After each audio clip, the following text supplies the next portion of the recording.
Yo, it's Jumpman T with Twisted Torch TV. I'm back again with my boy KSTYLZ. What it do? What it do? Shouts out to AFN Nation. We had to give y'all a little heat before we get started on this Saturday night. Hey, I hope everybody's enjoying All Star Weekend in Atlanta. We all stay in Atlanta, so we already know the city gonna be lit. Shouts out to y'all, man. Stay safe. But shouts out to my boy Kstlyz and Mad Mike for getting on the show with me today, man. We got some hot topics we was supposed to discuss yesterday, but we into it. Let's get to it. Introducing to my right. Speak to me, brother. Hey, they already know by now. It's your boy Just Kstlyz, the six man, the fat man, the beer man. Hey, I'm just here chilling over here with my boy Twisted Torch. Hey, make sure y'all thumbs up and like this thing already before we get it going. Hey, I see the people in the chat. I got the new camera. Let's get it. Mike, what it do, man? Tell the folks what's good. What's goody? He got to make a grand. Oh, I'm about to say he about to make a grand entrance over here. But well, let's get into the shout out some people real fast. YMOF Jamal 05, what's good? Asia Green, Thornton, Fred Moe Jr., Blake Grays, Michael Walker, Reggie 2K. What it do? Tony Wright, what's popping, gang? Let's get into it, man. We want to do a little something since free agency is starting up this month. We want to discuss some hot topics. We're gonna discuss some people that we think were good free agent signings, bad free agent signings, and a little bit of legend talk. So let's go ahead and get into our first one. What players were great free agent signings for the Atlanta Falcons from 2010 to 2020? I know you got something cooking over there, Kstlyz. I gotta let you pop it off first. You want me to pop it off? Let you go ahead and pop it off, man. My first one, man, I'm sure y'all all know it has to be Alex Mack. Alex Mack was a key contribution to this offensive line. As you may know, from 2013 to 2015, Matt Ryan literally had to deal with terrible snaps. Oh my God.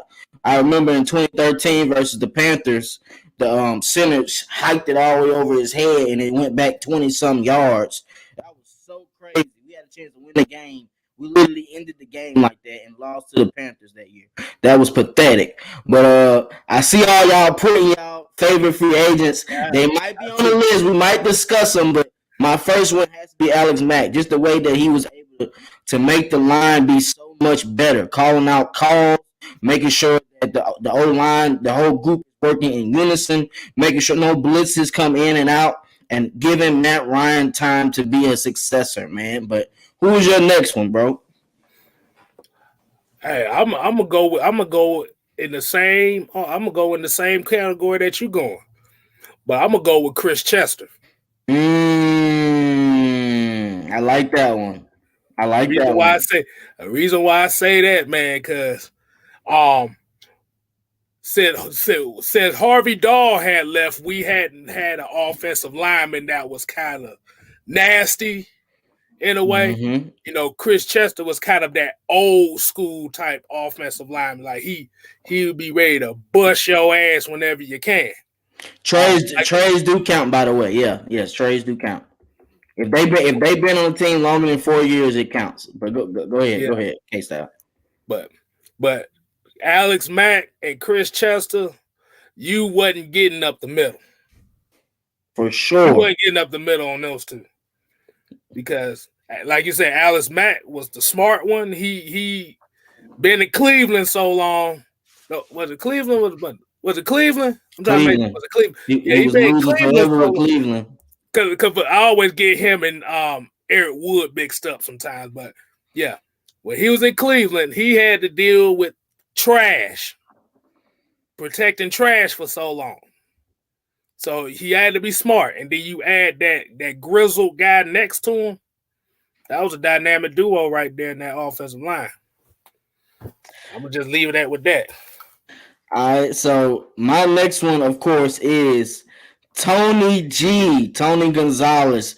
Played 5 years, 80 games, 603 targets, 409 receptions, 4,100 yards, 35 touchdowns, 270 first downs.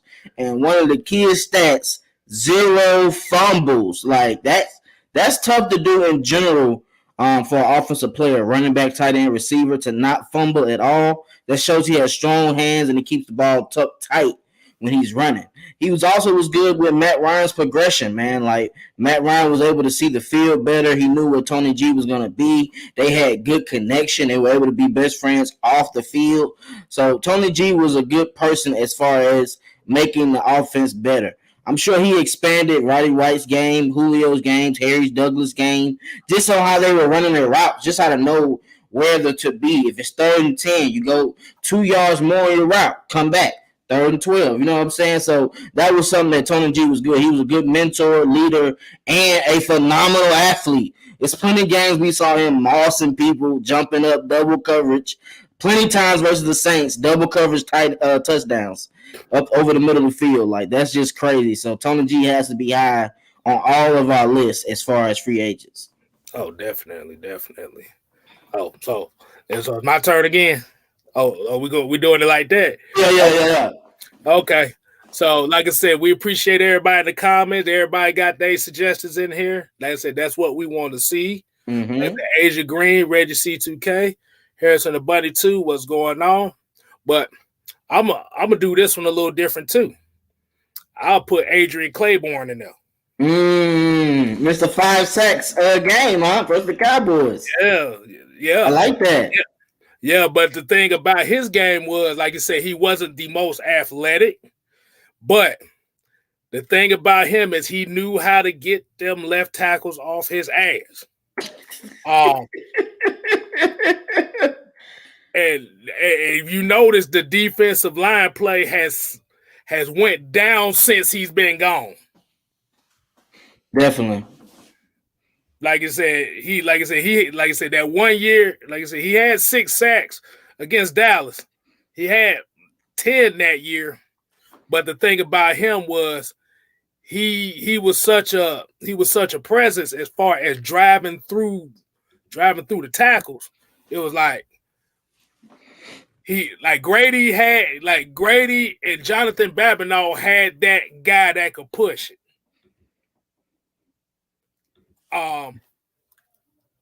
Vic Beasley, and like I said, that Super Bowl year too. Like I said, we could talk about, people said Dwight Freeney, but Adrian Claiborne played a big part in that as well, because he could he pushed the protection to his side and let Vic eat.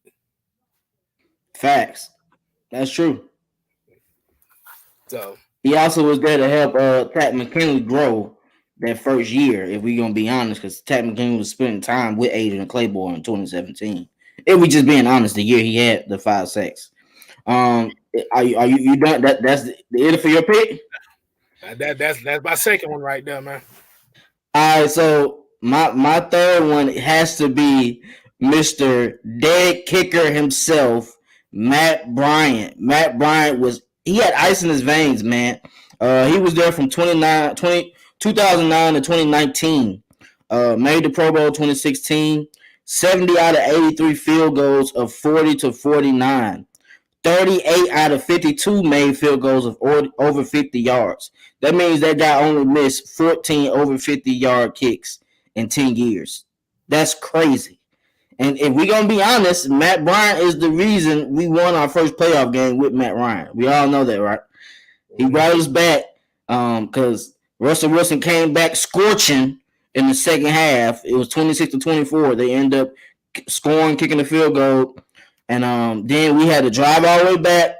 Not that much time. Matt Ryan drove us down the field to set Matt Bryant up to kick the field goal for Tony G's first playoff win. We gotta keep that into play. How you feeling about that one? Oh yeah. Matt Bryant is, we call him Money Matt for a reason. Until he kicked his hamstring out that last field goal he had with us.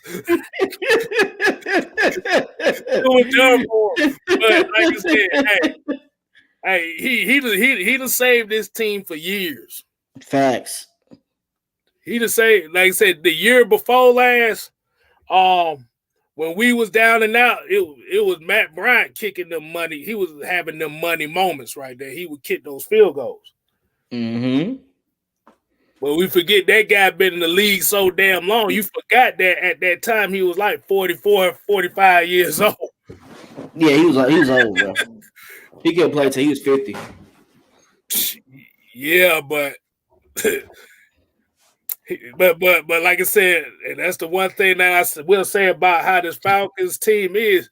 If you play fantasy, I know you play fantasy football. If the Falcons kicker is in the top 3 in points every year, there's a problem. Hey, keep it real. Michael Walker said we wore Matt Bryant out. Yeah, bro, he kicked a field goal and tore his hamstring kicking that mud. That's crazy, bro. Like that's money Matt right there. But like I said, you think of this as Johnny Manziel? No, this is Matt Bryant right here. Matt Bryant heavy. And then then Greg Hardy was talking shit to him. He talked that shit right back to him. I like. Yeah. He had talked to Josh Norman 1 year. Talking about, he said, man, you can't guard Julio. Shut up. he said it on the sideline. They got him on the sound bite. Matt Bryant is funny, man. And he's definitely a great free agent signing that Thomas Dimitroff hit on for sure. Who's your next one?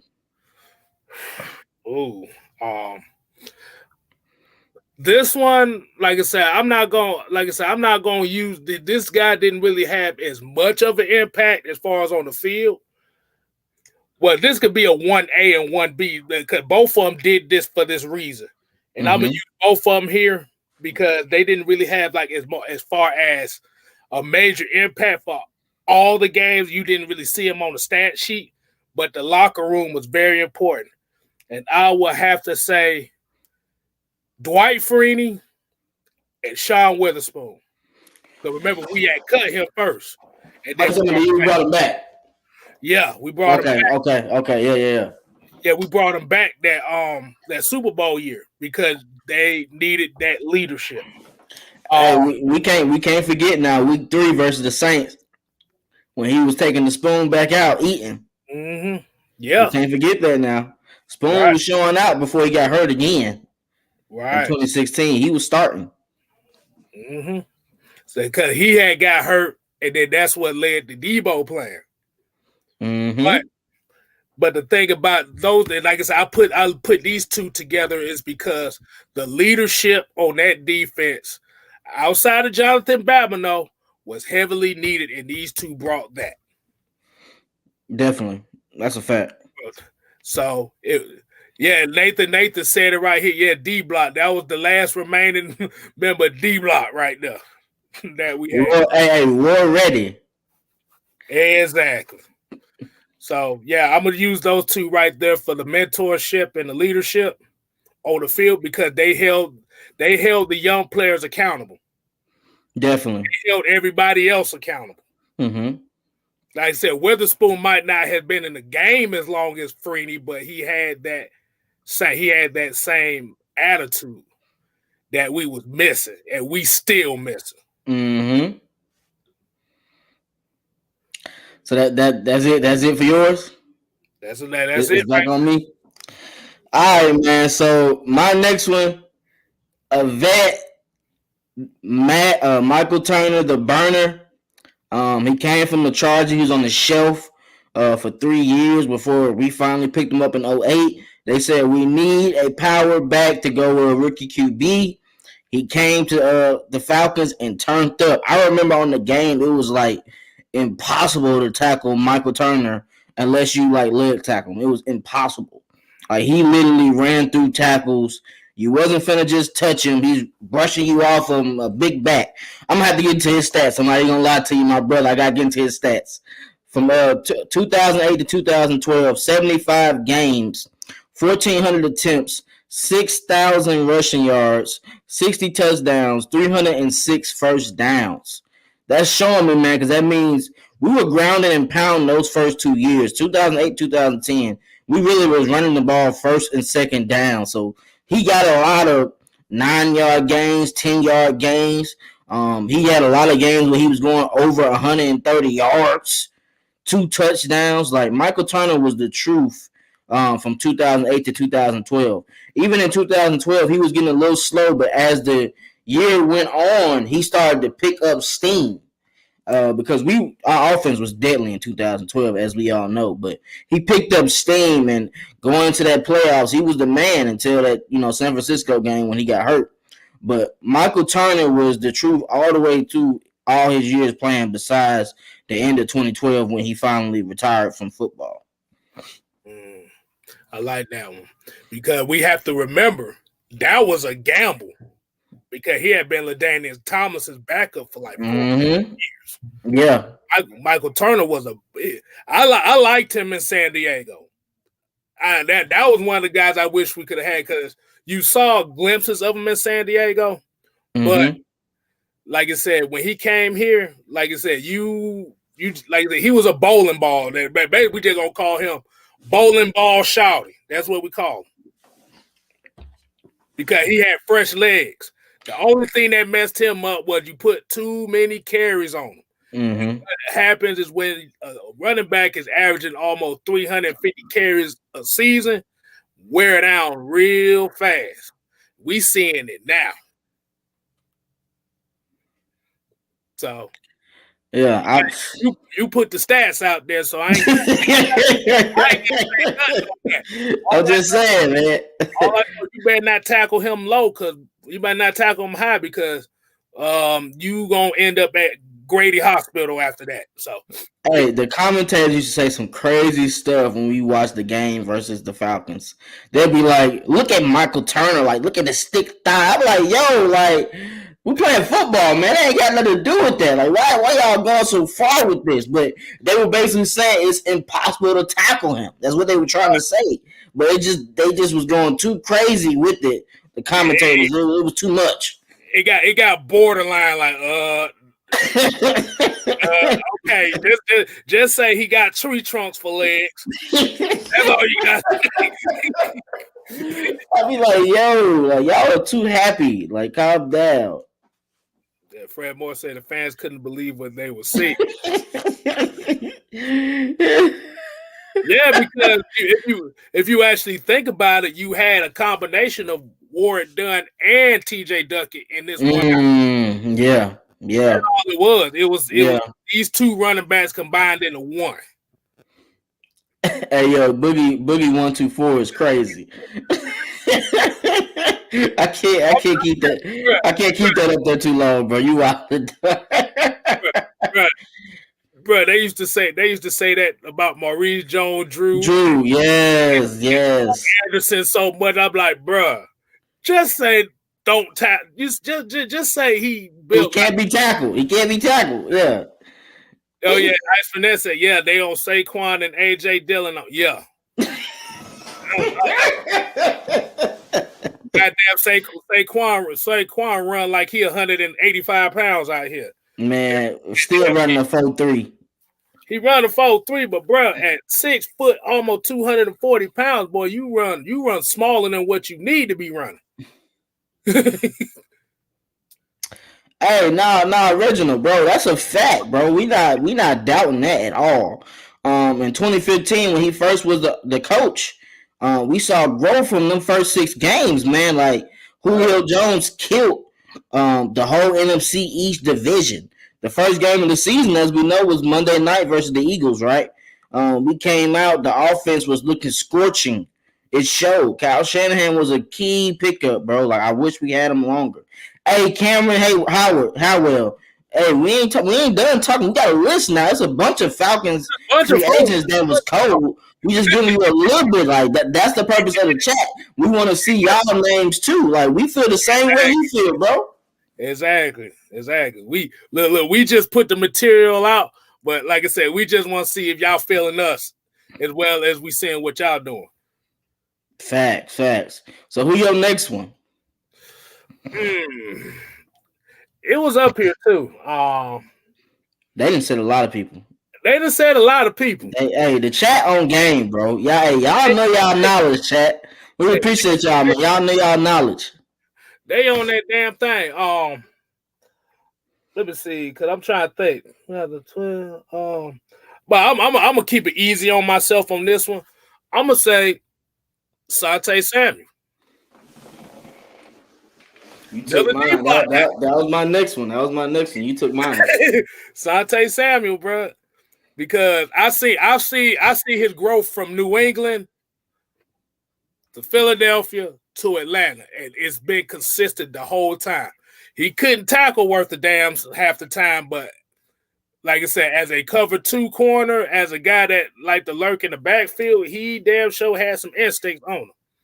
I know, like I said, we ain't done yet. Nah, we got a bunch. I had a big list, bro. We got lit. We starting off from the guys most people might not think about. Yeah. We ain't got to the obvious people yet. But I appreciate you, Michael Walker, for that one, though. Simone T-Bone Hubbard, what's going on? Like I said, Reggie, we getting there. We setting it up for those guys. We setting them up. But Sante Samuel, like I said, outside of D'Angelo Hall and Ray Buchanan, is one of the best. He was one of the best playmaking corners we had since Deion Sanders. You missing one. I said Ray Buchanan too. You missing one. What? You ain't gonna speak up, my boy, Mr. Trash talking himself with the bald head. The guy who has a 3 interception game multiple times. I said D'Angelo Hall. Oh, you did? Oh, okay. My fault. I'm like, damn, you ain't said D'Angelo Hall, dude. I said D'Angelo Hall. That's why I said I decided D'Angelo Hall. Oh, yeah, you did. I'm tripping. My fault. Yeah. Like I said, we hadn't had that kind of playmaker skills. Yeah. Mm-hmm. Hey, so do you remember in 2012 when Asante Samuel had pick 6 Carson Palmer to win the game versus the Raiders? Yes. Offense couldn't score nothing. We left it up to the defense. Asante Samuel picked 60. That was the stadium went crazy when he did that, bro. Like the dome was turned. I remember that play was yesterday. I was in the crowd going crazy. I thought we were gonna lose that game because they was driving down the field. He came out of nowhere like a bullet. Ooh. Picked it off, took it to the crib, win the game. So Asante Samuel, that's a great pickup, bro. I'm not even gonna lie. Right. Yeah. Like I said, I saw it with New England. I saw it when he did it in New England. Because remember, he was like a 3rd round pick. I don't think they expected him to be a starter. He just balled out like he did. So, facts. Go ahead and end it with that one. That's your last one? No, that ain't my last one. I'm just saying next. All right, so my next one has to be Mohamed Sanu. I know y'all brought that up in the chat. But Mohamed Sanu, Mr. Flex on him himself. He was not playing. When he came in with us 2016, man, Mohamed Sanu was just like a different set of energy. He was a gadget player. He can play QB. He would take the snap on 3rd and 1s, fake it out, throw it to Julio for the touchdown versus the Buccaneers, or he'll run it himself, run people over. Mohamed Sanu was very physical at the route.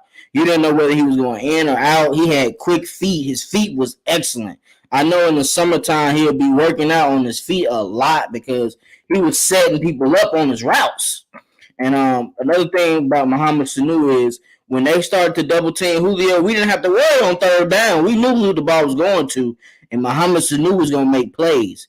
Whenever he flexed on you and he was in the game, it was a bad day for that defense. We all know versus the Packers in 2016 how he took that game over when Julio was having hamstring issues and they were double teaming Julio the whole game.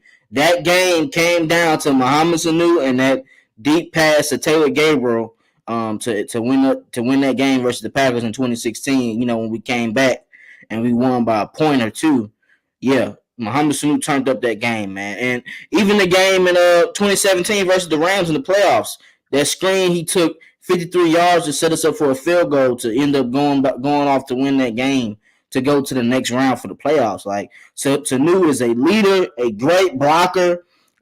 He's an energizer, all the above. Like, Mohamed Sanu is one of the great free agents we got, even in a short span of time. Like, I didn't even say his stats: 52 games, 313 targets, 225 catches. That means he ain't dropping a lot. And it also means Matt Ryan's putting on the money to him a lot because he was a big receiver. Good in the red zone, 114 first downs, man. That's crazy. That's electric. I'm gonna tell you something about Mohamed Sanu. He was one of my favorite wide receivers in college. Rutgers. Because him and Ray Rice on that team together, that was some playmakers on that ass. But the thing about Mohamed Sanu that I did, like you said, he's a dog. And I saw it in Cincinnati. Like you said, he's just one of those guys that just didn't give a fuck. That's what we liked about it. You put him out there, he's gonna do whatever the hell he got to do to make a play. And the thing about him is, I think what's his greatest attribute was his run blocking. That was his greatest attribute, which is crazy to say for a wide receiver. He damn sure got hands. He damn sure he might not have been the greatest route runner, but he knew how to get to the sticks. But his run blocking was like his greatest attribute. Because if you notice, in 2016 and 2017, a lot of those runs that Freeman and Coleman had was right behind Sanu. They were right behind Sanu. Hey, one of the best screen blockers from as far as a receiver, bro. Like anytime Sanu touches you, he's holding like he was in the offensive line drills. He was blocking like an offensive lineman. He wasn't blocking like no regular receiver. And that's one thing about our receivers. All our receivers block. Right. And like I said, that is one of the most important aspects of a running game. Is you gotta have receivers that can block. Like I said, Sanu, I love the guy, man. It just that every time we watch them play, and every time Sanu catch the ball, I had the whole household saying that no for you. Every time we got a first down, that was my thing for him, boy. That's what we do, man. Sanu was that work, bro. Like. And everybody loved him, bro. Like, it wasn't like Sanu was the only person that actually, besides Roddy White, that actually came up to the coordinator, Matt Ryan, was like, man, these jokers can't guard me. Get me the ball. He showed a lot on those sound effects. Like, he was showing them, hey, get me the ball, but these jokers can't guard me. He's too small. He's too small on me. Right. All right. Who you next? Who you got? So we're gonna pass the rock on to me. Actually, my next one was actually somebody actually asked a question on the next one that I was gonna say, and that was gonna be Dontari Poe. Ooh, how you feeling about that one? I got mixed emotions about that one. How you feel about that one? Hey, the thing about Dontari Poe was, think about it like this: Grady didn't have to worry about getting double teamed. Dontari Poe could get to the backfield. Like I said, he was there to be that big. He would be that big man to hold up the attacking point. But he also had the pass rusher skills to kind of get upfield. Because you have to remember, he was still young when we had him. He wasn't but like 27 years old, so he was still in his prime. Like I said, I remember that playoff game against the Rams where it was Dontari Poe jumped off the screen to meet and Grady Jarrett. Like I said, that was gonna be the terrible twosome right there. If Thomas Dimitrov, Smithers looking ass would have just stuck with him for another year. Yeah, he wanted that bread. He wanted that bread. Poe wasn't playing. And you know the issue was because in Kansas City he had the back problems. Yeah. So we ended up getting him on a cheap deal, a 1-year deal. And then, like, I don't know why they didn't keep him because he did do good. Like, he turned on towards the end, like he was coming on. as he got into it with the scheme and the players. Because when him and Grady was lined up together, it was a wrap. There wasn't no running going on in 2017. For sure. And you know it's bad. That's our best year of defense, too, as far as statistics. We already know what it was. He just said it. He just said it. It's Smithers looking ass. He wanted to create a goddamn offensive juggernaut and absolutely abandon the damn defensive line. Grady Jarrett and Dante Poe was a dynamic duo until he didn't want to pay him $8 million. That's all he was asking for, $8 million. He wanted to give it to the offensive side of the ball and went out and got that piece of shit, Jamon Brown, and that other piece of shit, probably an even bigger piece of shit than what he is. We're talking about James fucking Carpenter. Gave him all that damn money and didn't do anything. And then on top of that, you draft goddamn Jesus and not who hasn't even played a damn game. Nothing. Jesus and not haven't played one game.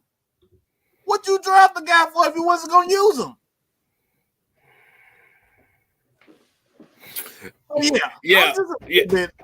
I'm just a little bit upset about that. All right, just talking about like he came out and said, "Don't quote me on it." All right, I already tell you guys, don't quote me word for word on what they say. All right, go read. Okay, that's why I yesterday. The reason why I titled the video, Matt Ryan haters, go read that damn articles. It's out there for you guys to read for yourself. Don't quote us. Don't quote me. Don't listen to us. Go read.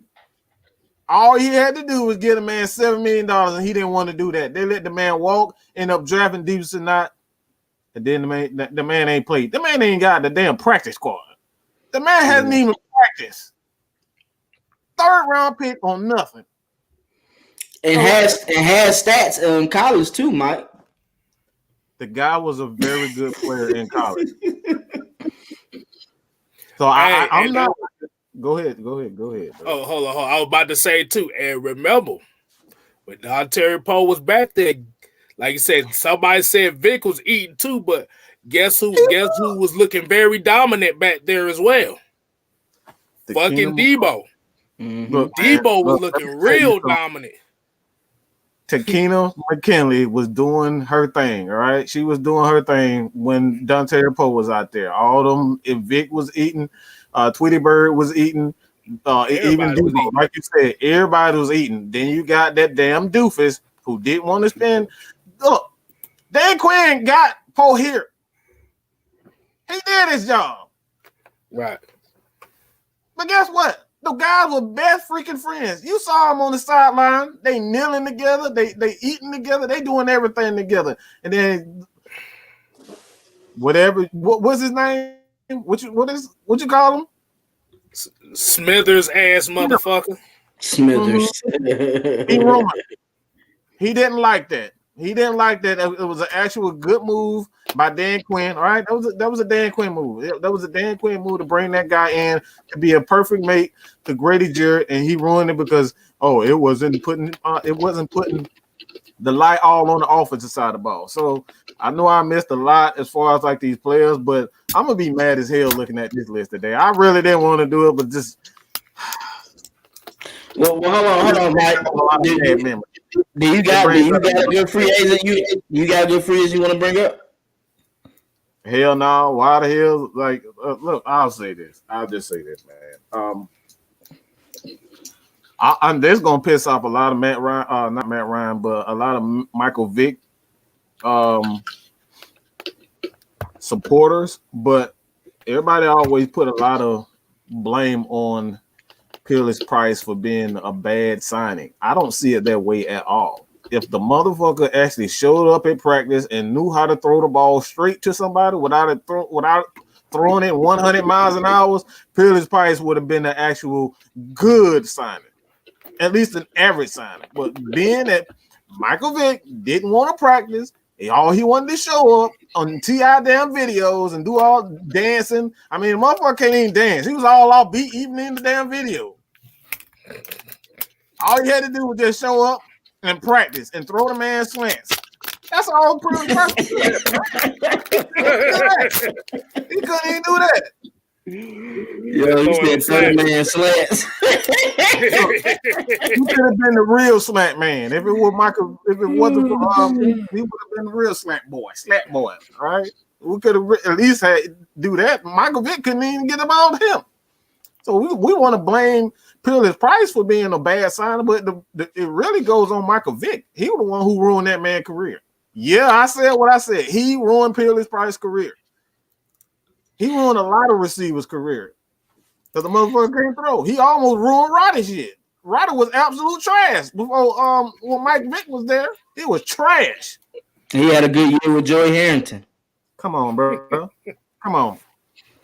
You talking about his first 1,000-yard season was with Joey Harrington. Joey Harrington, yeah, it was. Yeah, come on, that was his coming out party that year, 07. But hey, since you brought it up, Mike, let's go ahead and get into what players were bad free agent signings for the Atlanta Falcons from 2010 to 2020. Oh. Man, you got to make Can I start this off, please?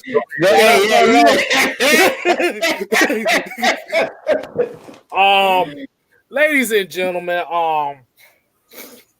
we're gonna start this list off right here, and like I said, I'm freestyling off this off the top of my head, but I would definitely say the first one, like I said, I'm gonna say Paul Soliai. You gonna take one? I'm starting off with Paul Soliai shit. I'm gonna defend that one, bro. I go ahead. That's just you can defend it. Like I said, we set up to the bad ones. This is just. I'm talking to the chat. They already throwing their names out. We just setting up. But all them in my list for sure. Now the thing with Paul Soliai was the money that they gave him. Yeah.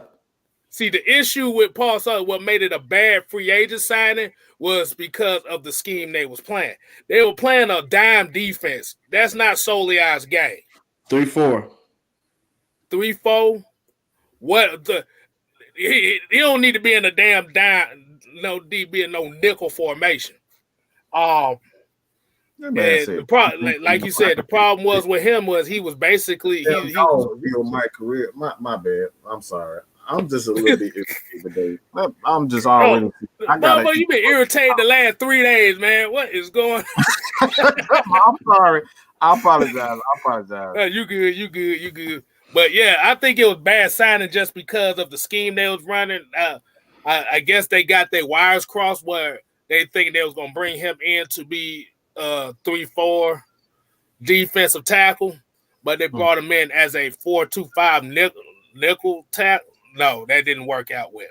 Yeah, and that was when they were supposed to pretend like they was gonna go to 3-4.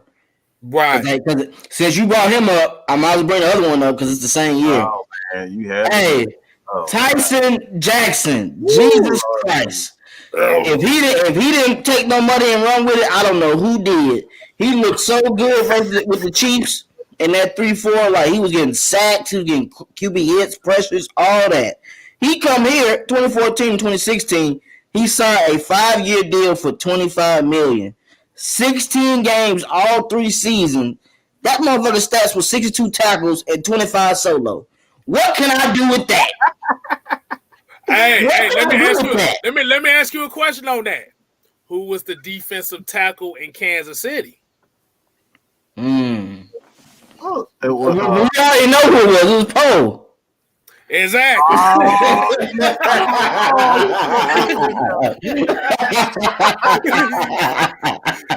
Hey, that's a fact, though. That is a fact, though. I had to think like, damn, that was Poe. Then we got him 2 years later. Exactly. Do that man have a damn brain? Like, do you know how to do anything? That dude. I like this person, and he just like there's no original ideas, nothing original. Good God, that man don't know quite about that. Like, how is he gonna lie? He gonna lie in an interview talking about he learned from Bill Belichick. Bill Belichick ain't teach your ass that shit. Talk about I learned how to scout defense because of Bill Belichick, bro. You wasn't paying attention. He couldn't have been. Man, that motherfucker was getting coffee for Bill Belichick. That's That's what he was doing. That's what he was doing. Damn much. You better stop lying. Hey, Mike, question. Yes, sir. Who was the defensive coordinator when Thomas Dimitroff was there with the Patriots? You know? What, the Patriots? What's it? Hold up. Was it Peas? Yes.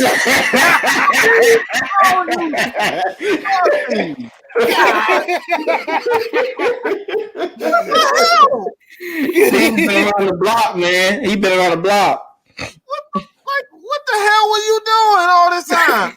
All that? Man, look, bro. Oh my God. I blame this on Arthur Blank. I don't know if he fell in love with this damn Smithers looking motherfucker. Maybe he is maybe he was the sidekick. Oh my God. Good gracious alive. Who your pick, Mike? It's on you. It's gonna be a bad day for me. I just my God. Who your pick, Mike? For a worst signing? Mm-hmm. I'm gonna say Dante Robinson, man. I'm gonna say Dante Robinson.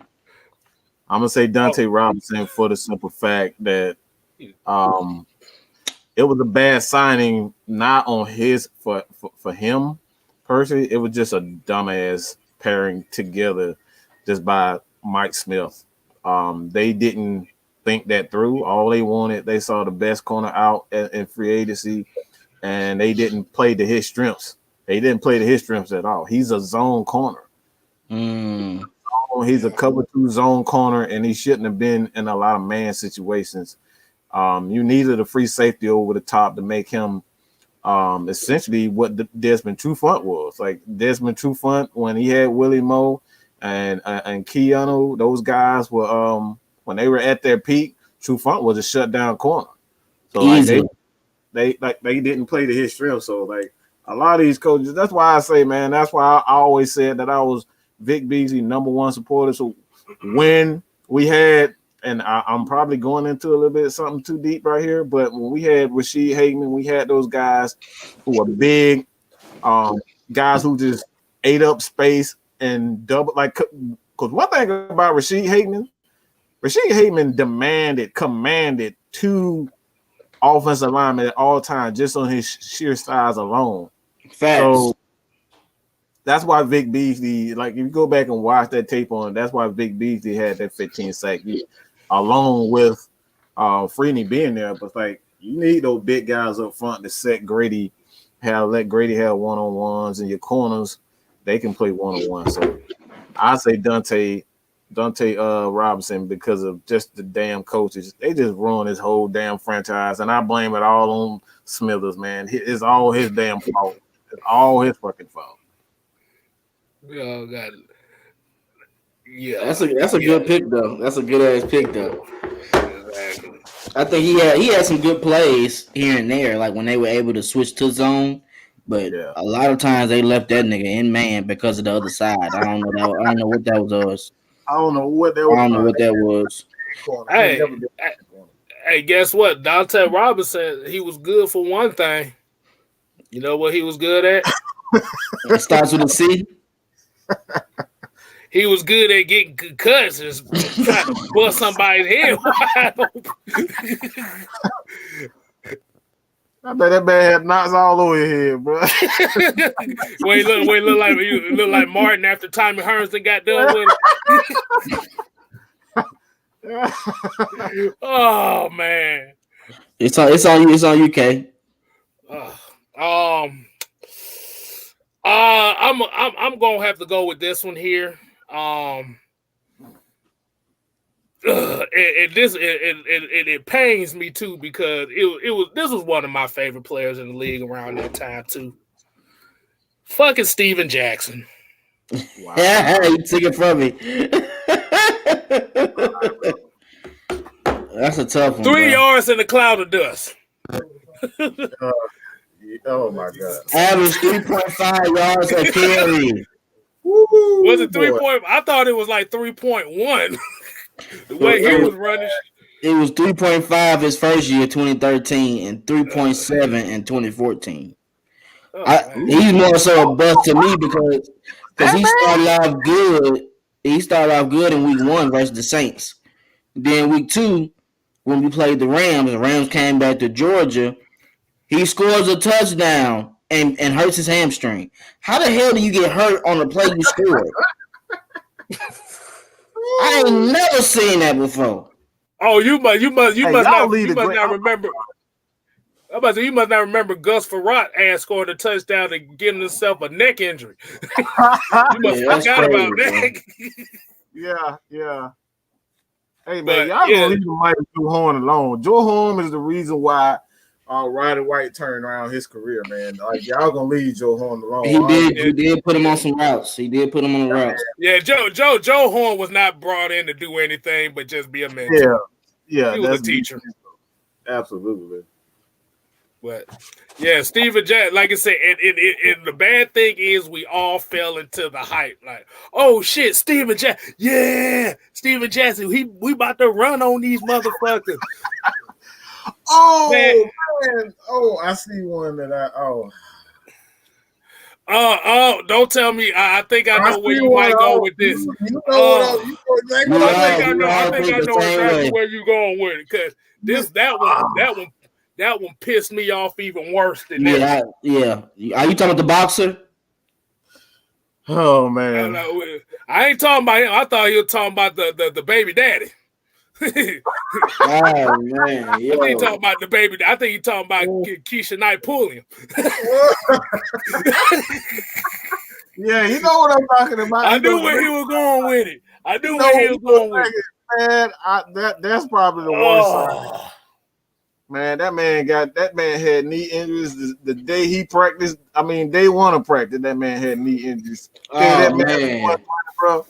Gave that man so much money to have knee injuries. Bro, you might have wear a coat like Jesus. All right, I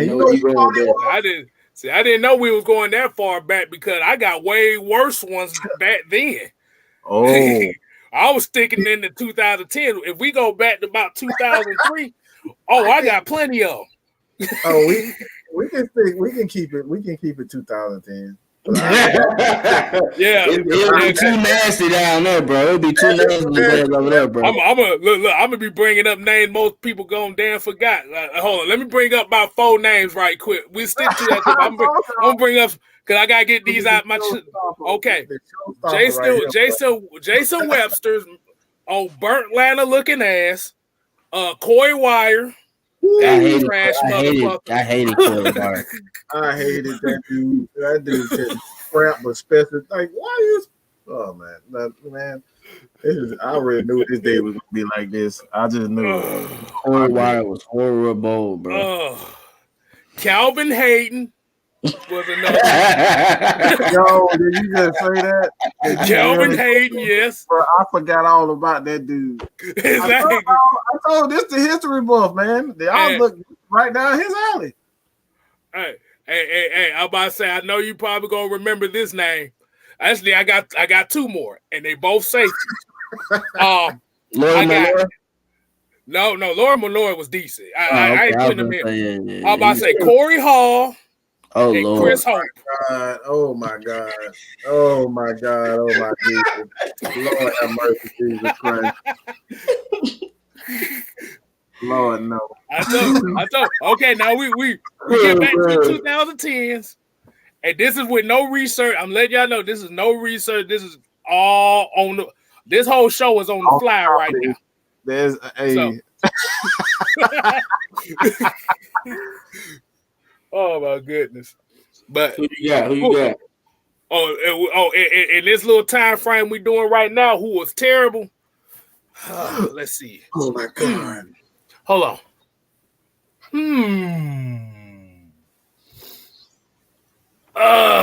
This was not gonna hurt because it was absolute garbage. And Ricky Ortiz. That dude's good for it. Ricky Ortiz, boy. That man sound like the he sound like the damn MMA fighter. I was looking like the man with Ortiz. I thought he was gonna be good for something. Man, this was one of the worst fullbacks we've ever had.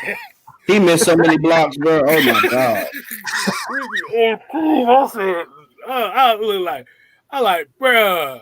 I like, come on, man. Cause as everybody don't know, the fullback position is one of my favorite positions on the field. And I saw Ricky Ortiz. He can't block. He couldn't block. He couldn't catch. I'm gonna say one recently though. I think this is one of the worst signings that we've ever had, and y'all probably agree. But Luke Stalker is absolute fucking doo-doo. He's 7 foot tall for absolute nothing. This motherfucker has more blocks than I've ever seen. He makes more blocks than Peter freaking Collins, bro. Every game, just somebody is running past this dude.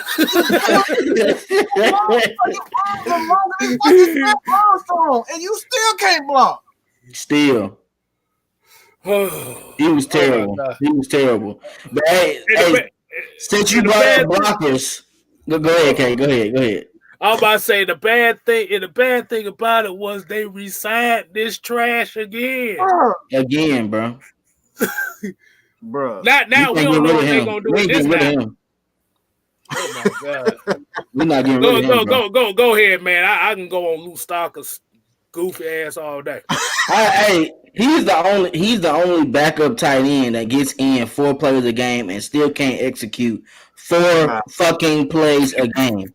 If you are pass blocking and it is a play action, your job is to block the linebacker. You can't let the linebacker go. You can't let the DN go. He does it every time, bro. And they still put him in the game. But anyway, yeah, I don't even want to talk about Stalker. Terrible. He's garbage.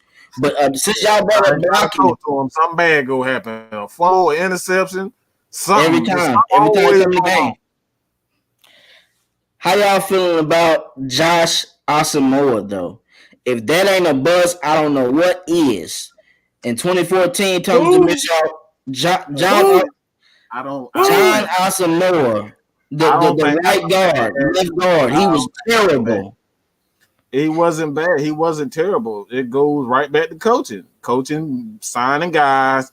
He was more so of a power running scheme, a power offensive lineman, and they try to bring him in to run zone offense. Like, bro, like that's just Thomas freaking Smithers. All right, he don't even deserve his name anymore. The motherfucker Smithers for now on, bro. But you know he ain't got hurt that year. Like he didn't. He was only with us 1 year. Yeah, I know, and that's Smithers. Put him in $2 million for 1 year. That's ass. He's a power running linebacker, but offensive lineman. He plays better in the power scheme. But you brought him in to run in the zone. That's like, bro, like that's the stuff that I'm talking about. You bringing all these guys in the wrong system, and you giving them $30 million. The dude got like $30 million off the rip. He ain't even played. 5 years, bro. And that was all the same year. Paul Soliai, Jackson, and John. They got all 3 of them. I remember like it was yesterday. We got them literally in 30 minutes of free agents starting. They said Trevor Jackson, Tyson Jackson, Paul Soliai, John Asamoah. Literally. I'm like, bro, we just getting a lot of money. We just throwing money away that fast. We ain't never threw money away like that. And that was 2000.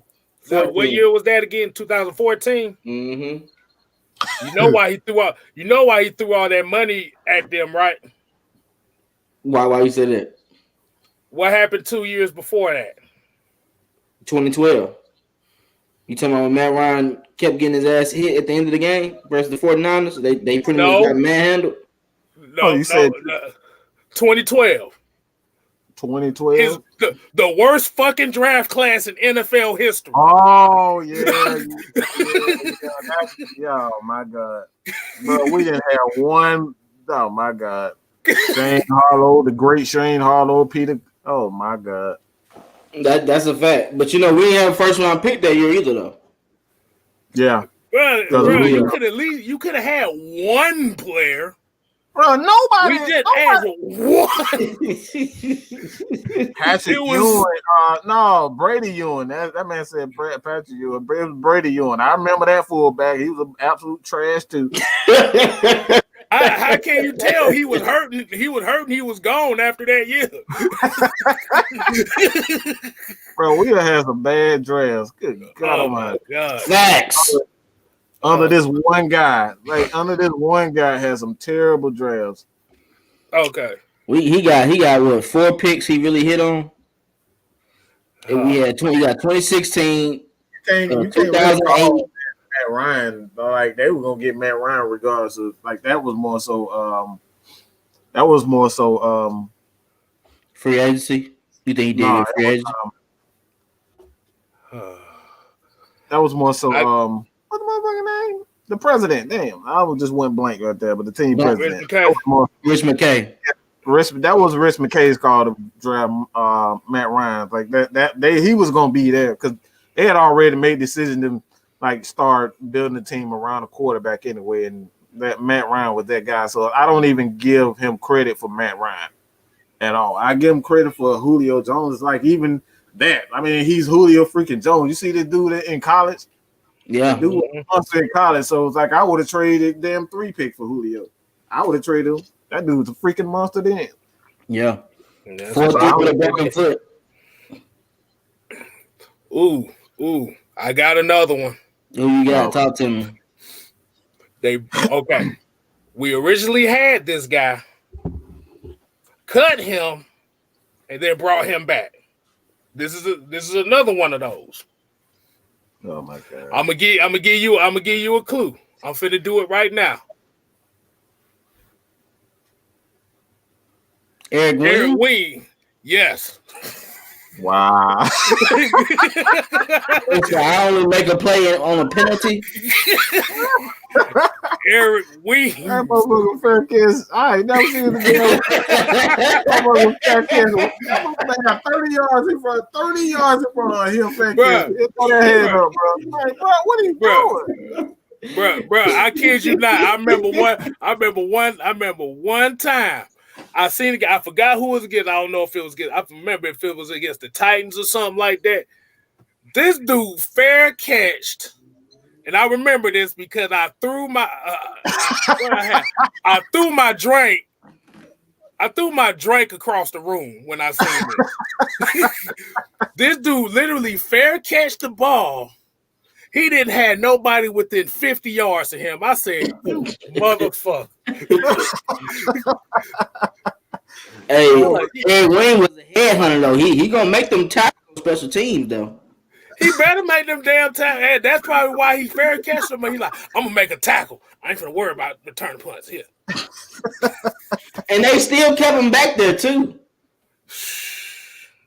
I still should think Jerry Norwood should have been back there returning kicks, to be honest. Yeah, Norwood. Kstlyz was so serious, man. Mississippi State. Yes, sir. Who you got, Mike? Another one? Ooh.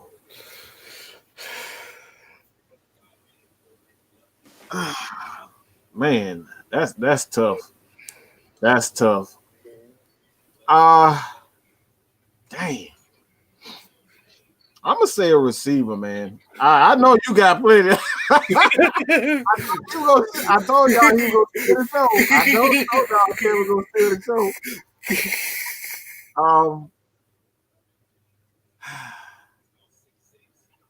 I can get in the draft. Like free agency is tough for me, man. But I'll say this. Even though Shanahan did a very good job with our receivers for the most part, but this dude had no fucking business on the team. Leonard freaking Hankerson. With the hamstring, man. Bro, that man dropped so many. That motherfucker could have underhanded that shit to him. Like a goddamn. He still would have dropped that motherfucker. Like Leonard Hankerson was absolute garbage, bro. Like that man, that boy got water for hands, bro. That shit just goes straight through. You said you said he couldn't catch the coronavirus in the Trump rally. I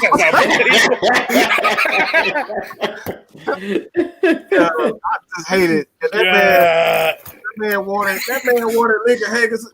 That man wanted Haggis in front of Roddy. I said, bro, if you don't look, man, you don't get on with that man. That man wanted Roddy to sit on the bench with some fucking Leonard Haggis in. Like, bro, come on, man. Like, if you don't stop. He had so many drops versus his old team, the Redskins, that year in 2015. He had a lot of drops versus the Eagles.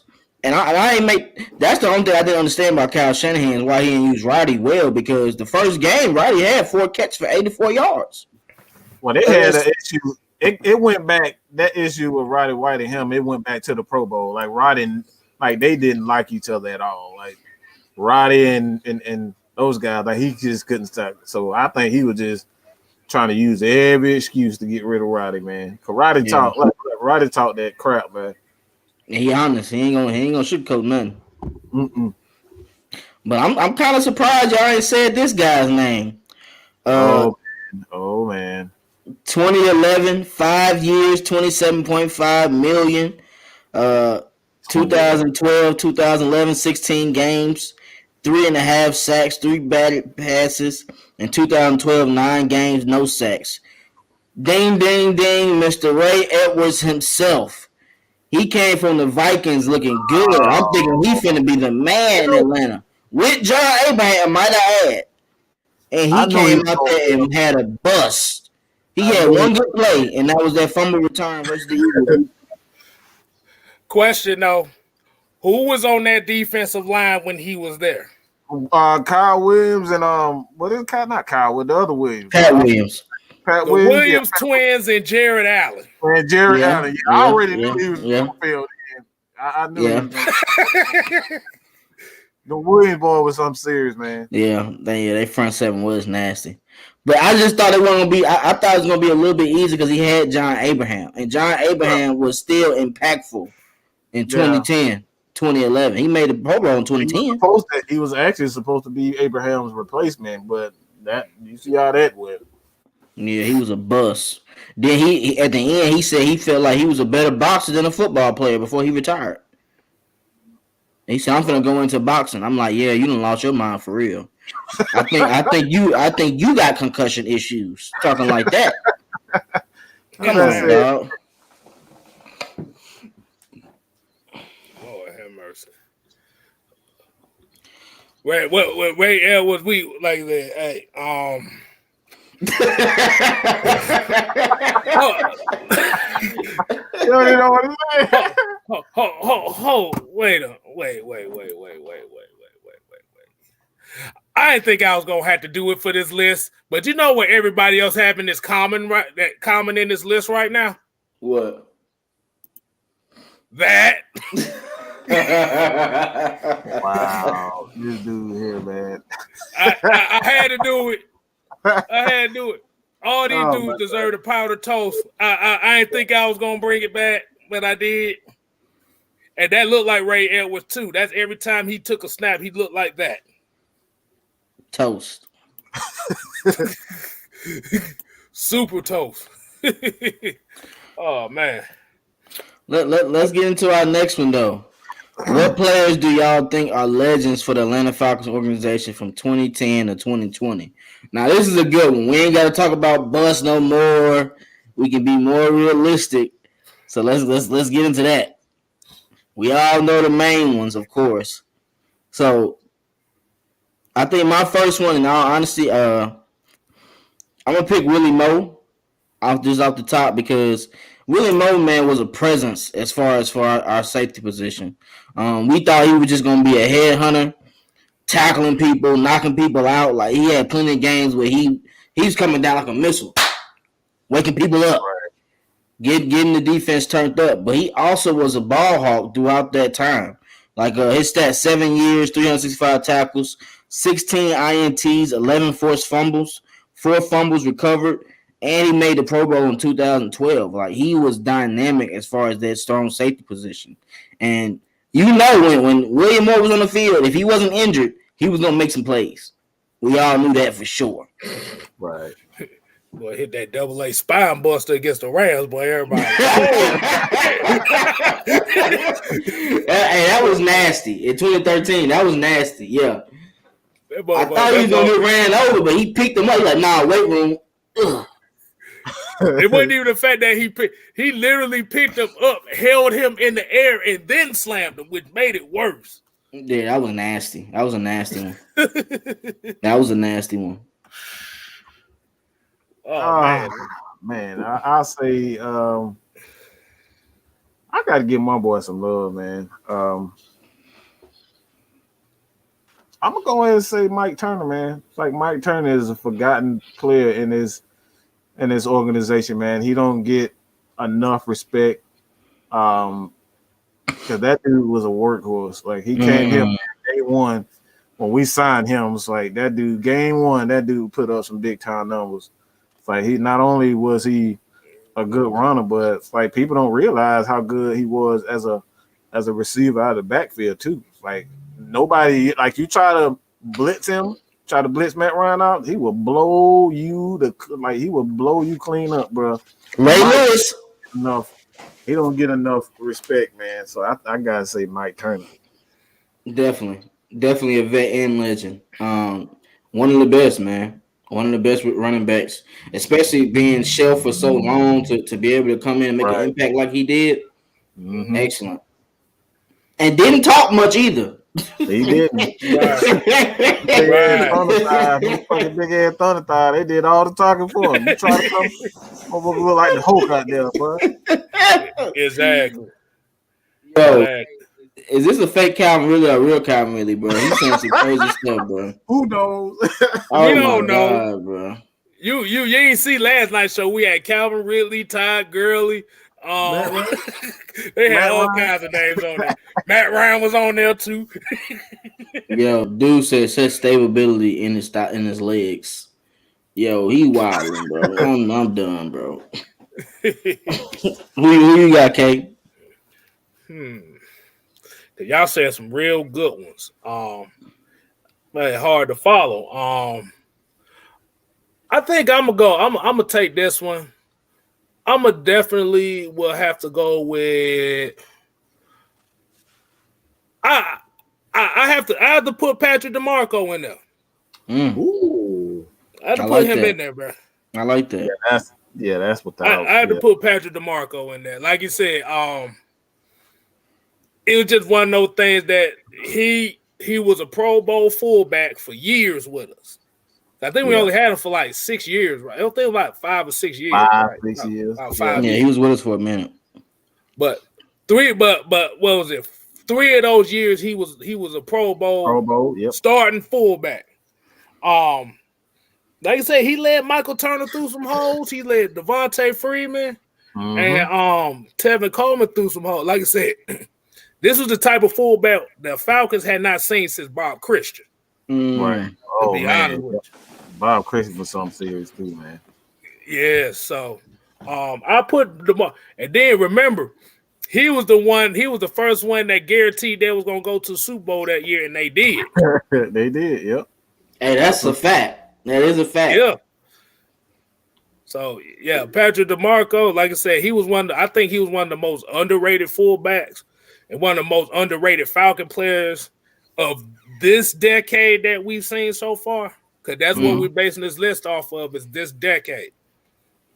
But definitely, they didn't want. Go ahead. I got to get one more.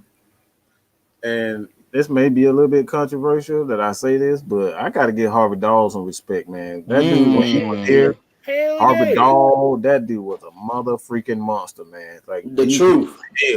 He was hell in them trenches, bro. He was hell in them trenches. Whew. This motherfucker made Ndamukong Suh complain. You know how? Yeah. Yo, K, you gotta chill, bro. You right though. He did do that. I forgot about that. He did do that. This is the same offensive line when Harvey Dahl was here that Ndamukong Suh complained to the NFL that the Falcons offensive line was dirty. Yep. Coming from a dirty motherfucker. The dirtiest player in the game. Well, him and Albert Haynes, him and Albert Haynes were kind of in the same boat, but. Bruh, do not mention Albert Haynesworth without putting doo-doo on there. That man had $100 million, bro. That man quit after he got that $100 million. I'm out of here. I'm done. That man said, I ain't playing no more. See you when I see you. But Harvey, dog, I like that one. Mine has to be I like Brent Grimes, man. I think Brent Grimes was. You gonna say that? you stole mine, bro. Hey, Brent Grimes was a G, man. I just like the fact that he was 5'10" and had bunnies. Like he can dunk for real. You know he can dunk. He had bunnies. He was one of the best receivers at high pointing the ball while being a 6th-round pick. He wasn't supposed to start for us, man. He showed up in camp. He is one of the people that you can say really worked for his money. Because them first couple of years when he was good in 2010, he wasn't getting paid that money. He had just started getting paid. And he was taking on big time matchups, man, versus the Saints. He always had an interception versus the Saints. He had Drew Brees' number when it came to making Drew Brees guess and pick the wrong read a lot. But shit, look, I ain't gonna say it's that 59 games, 13 interceptions, 56 pass breakups, and that's while not really having a counterpartner. And this was the same corner who gave Megatron problems. Oh that's a fact. The only corner that gave him problems. That's a fact. He could not get off Brent Grimes. Brent Grimes had an INT that game too. That's where you got that name, Optimus Grimes. Optimus Grimes. He gave Calvin Johnson problems. We don't know how he did, but he did. Hey, look, like I said, if I compare him to anybody in the sports world, Brett Grimes is Patrick Beverly. I like that. I like that comparison. That's a good comparison. I like that. I can see that. So yeah. I like that. Who you got, Mike? Oh man. It's tough. Ooh, this is a tough one. Oh man. It's a lot. I want to say linebacker.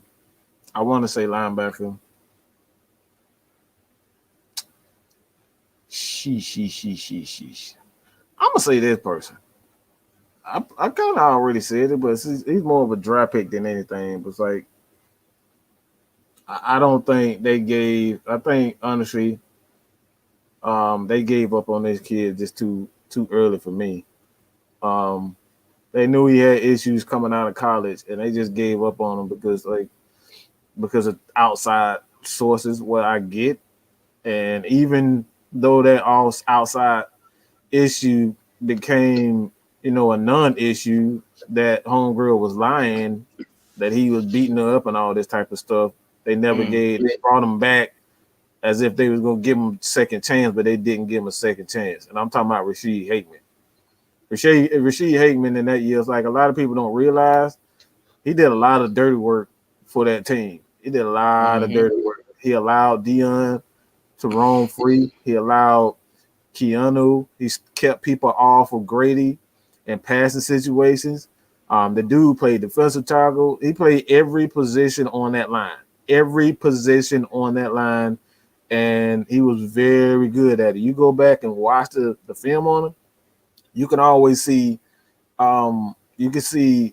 Vic Beasley lined up alongside Rashid Hickman, and they did a lot of twists because the offensive line, they was forced.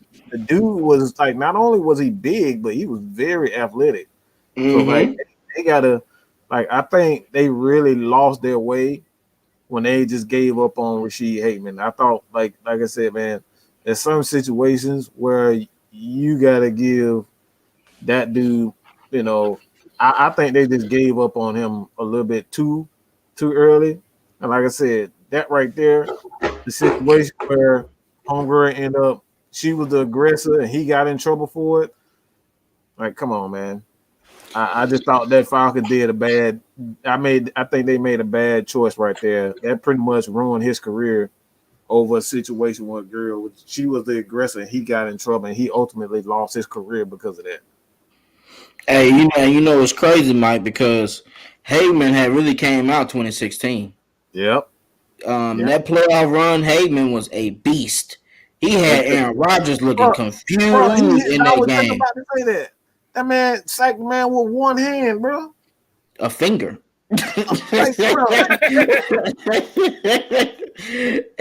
And that's the one thing that's tough about our organization, man, because anytime somebody has a small red flag or any red flag, they X them out quickly. Mm-hmm.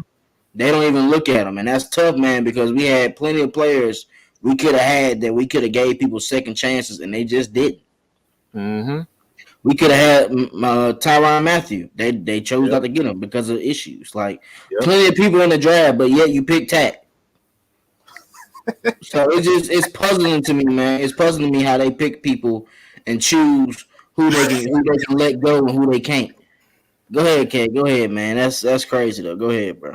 Okay, since you mentioned Tack, so since you said they passed up on names, let me go ahead and name a couple. Since you said that. You want some names? You want some names? TJ Watt, Tre'Davious White, Buda Baker, Dalvin Cook, Alvin Kamara, Chris Godwin, Cooper Kupp. I keep going, but I'm just leaving right there. Hey man, Buda Baker, that hurt me. I love Buda Baker coming out of college, man. I want to Exactly. I already had the song for him every time he made a play, boy. I was gonna be like, Buddha lover. Oh man, in hell, I like really Tack. You traded up for this. You traded up for this. 2 picks. You traded 2 picks up for that. Yeah, I lost my mind when I saw that. I hated that pick. I hated trading up for Tack, bro. I swore we were going to get I thought we were going to get. Was it TJ Watt was still on there? Yeah. He was on there. I thought TJ Watt was 2 picks later. Yeah, I was like, bro, I thought we were getting TJ, but we ended up getting goddamn Tack. Like, hurt shoulder. Had shoulder injuries in college, and wasn't that good in college. And guess who his head coach was in college? Oh Lord! Oh my God! Yeah, wasn't it Jim Moore, right? Jim Moore Jr. Yep. Mm-hmm. My God! Hey, guess who was the himself? I already know. I already know. KSTYLZ. Hey, guess who the quarterback was on that team that year too? Rosen? Is it Rosen? Josh Rosen, yes. So that lets you know what kind of environment they had. Yeah, my God. Jesus Christ. Who you got, Kay? Who you got though? Legend. A legend. I'm gonna put this guy as a legend of this decade because I went to my first Falcon game after he retired, and I met him, and he was one of the coolest dudes I've ever met. Jonathan Babineau. Damn. Oh, yeah. Took mine. That was my next one. Yeah, because this guy right here was just a model consistency. Like you said, he wasn't the best athlete as far as being on the field, but he knew how to pick his spots. Make plays. He knew how to pick a spot. And like I said, and he always picked his spots in crucial times. Because like you said, even when you was talking about that Super Bowl run, in that playoff game, in the playoffs. Versus Seahawks, he cooked. Yeah, he murdered himself. He murdered just by himself. Just get your hands off me. Hey, his swim move and batting center's hands down was so clutch. in short situations, 31, 32. I don't know if Grady been practicing with him, but Grady kind of got that same type of hand movement. If you really look at on film, yeah, it does. Right. And then I'm gonna get to this point too when you said Rasheed Hageman, Mike. Mm-hmm. You said that Green Bay game, right? Yes, sir. Who was the other defensive tackle on one of them plays next to Rasheed Hageman that got his first sack of his career? Was that that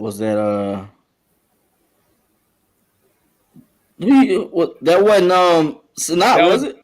Nope, it was Ben Garland got his first sack. On the safety. On the safety. Yeah, you're right about that. On the safety. Ben Garland made a heck of a move too. Yes. Yes, he was he was the Matt Gano of that team. He just plug and play whatever.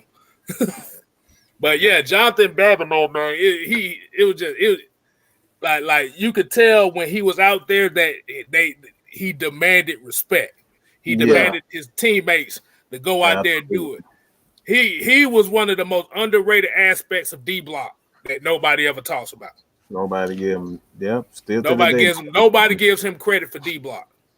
And you know what's crazy, bro? From a D tackle, he had 4 INTs, 24 passes batted, 10 forced fumbles, and 27 sacks. That's why I say he's smart because he knows how to pick his spots. He knows which quarterbacks are quick with the play. Like I said, he just throw his hands up like, okay, I can't get to you. Boom, not down. We don't see a lot. We don't. You like to throw the ball. You like to wait the 4 seconds to make a pass. Boom, sack. Mm-hmm. I mean, I honestly think that's what Marlon needs to build his game around too, though, because he batted passes a lot at Auburn. He did, yeah. Like I said, and the bad thing about Babineau was Babineau did it at Iowa. He did it in college. And he did it in college. Now the only reason he went in like the second or third round, one of those 2 rounds, was because he played at Iowa. Iowa wasn't winning. Mm-hmm. But he was a grown man out there. And remember his first couple years, he had Chad Lavallee next to him. And I know y'all remember that bum. Yes, I do. You could have left that shit all along. Why you said that? Hey, since you talking about bums, what about Anderson when we drafted him in the top 10? If that Joker ain't... Hold on, let me go look at that draft right quick. Y'all keep going. You said Jamal Anderson, right? Man, that Joker was garbage, man. That was garbage. He was on the barrel, thrown away for eternity. Like I don't know what he had going on, but he just was not good. What the hell was Smithers like? This dude, we have had some terrible free agent pickups. Now I think Jamal Anderson was before Smithers got the yeah, he was like 07, 06. Okay, you want to hear some names from that draft too that we passed up on? Hold on, I want y'all to hear this. What year was it? This was 07. I was right. Yeah, okay, I was right. 07. Yeah. Okay, y'all want to hear some names here? Shit. I hope the people in the chat ready for this because I got the list right here. All right, Patrick Willis. Damn. Marshawn Lynch. Darrell Reeves. Lawrence Timmons. This man really trying to make me have a heart attack like Elizabeth, bro. Joe Staley. Greg Olsen. Dang, we missed a lot of people. Who was watching his film? Ted Ginn Jr. Let's see. We're gonna go down to the second round. Okay. Lamar Woodley. We ended up getting Justin Durant after that. Ryan Khalil. After that, it's kind of like whatever. But just think of those 3 names right there. Marshawn Lynch, Darrell Reeves, and Patrick Willis, and Greg Olsen.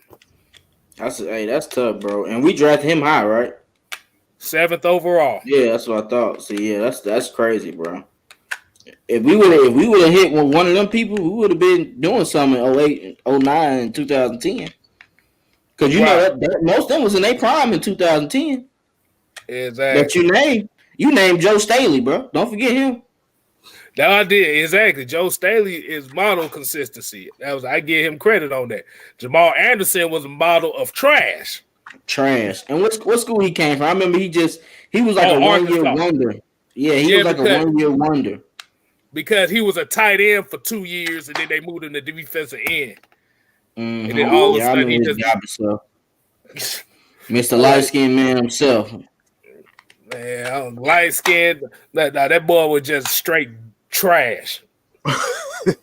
Man, I ain't calling him light skinned, dark skinned. He just trash. Legitimate. He's just the sticky shit at the bottom of the goddamn toilet. That's how bad he was. Hey, respectfully though, respectfully. We ain't talking about him as a person. We just talking about him on the field. The film, the game tapes we had to look at. The film says the film says hot garbage. Let's just say that.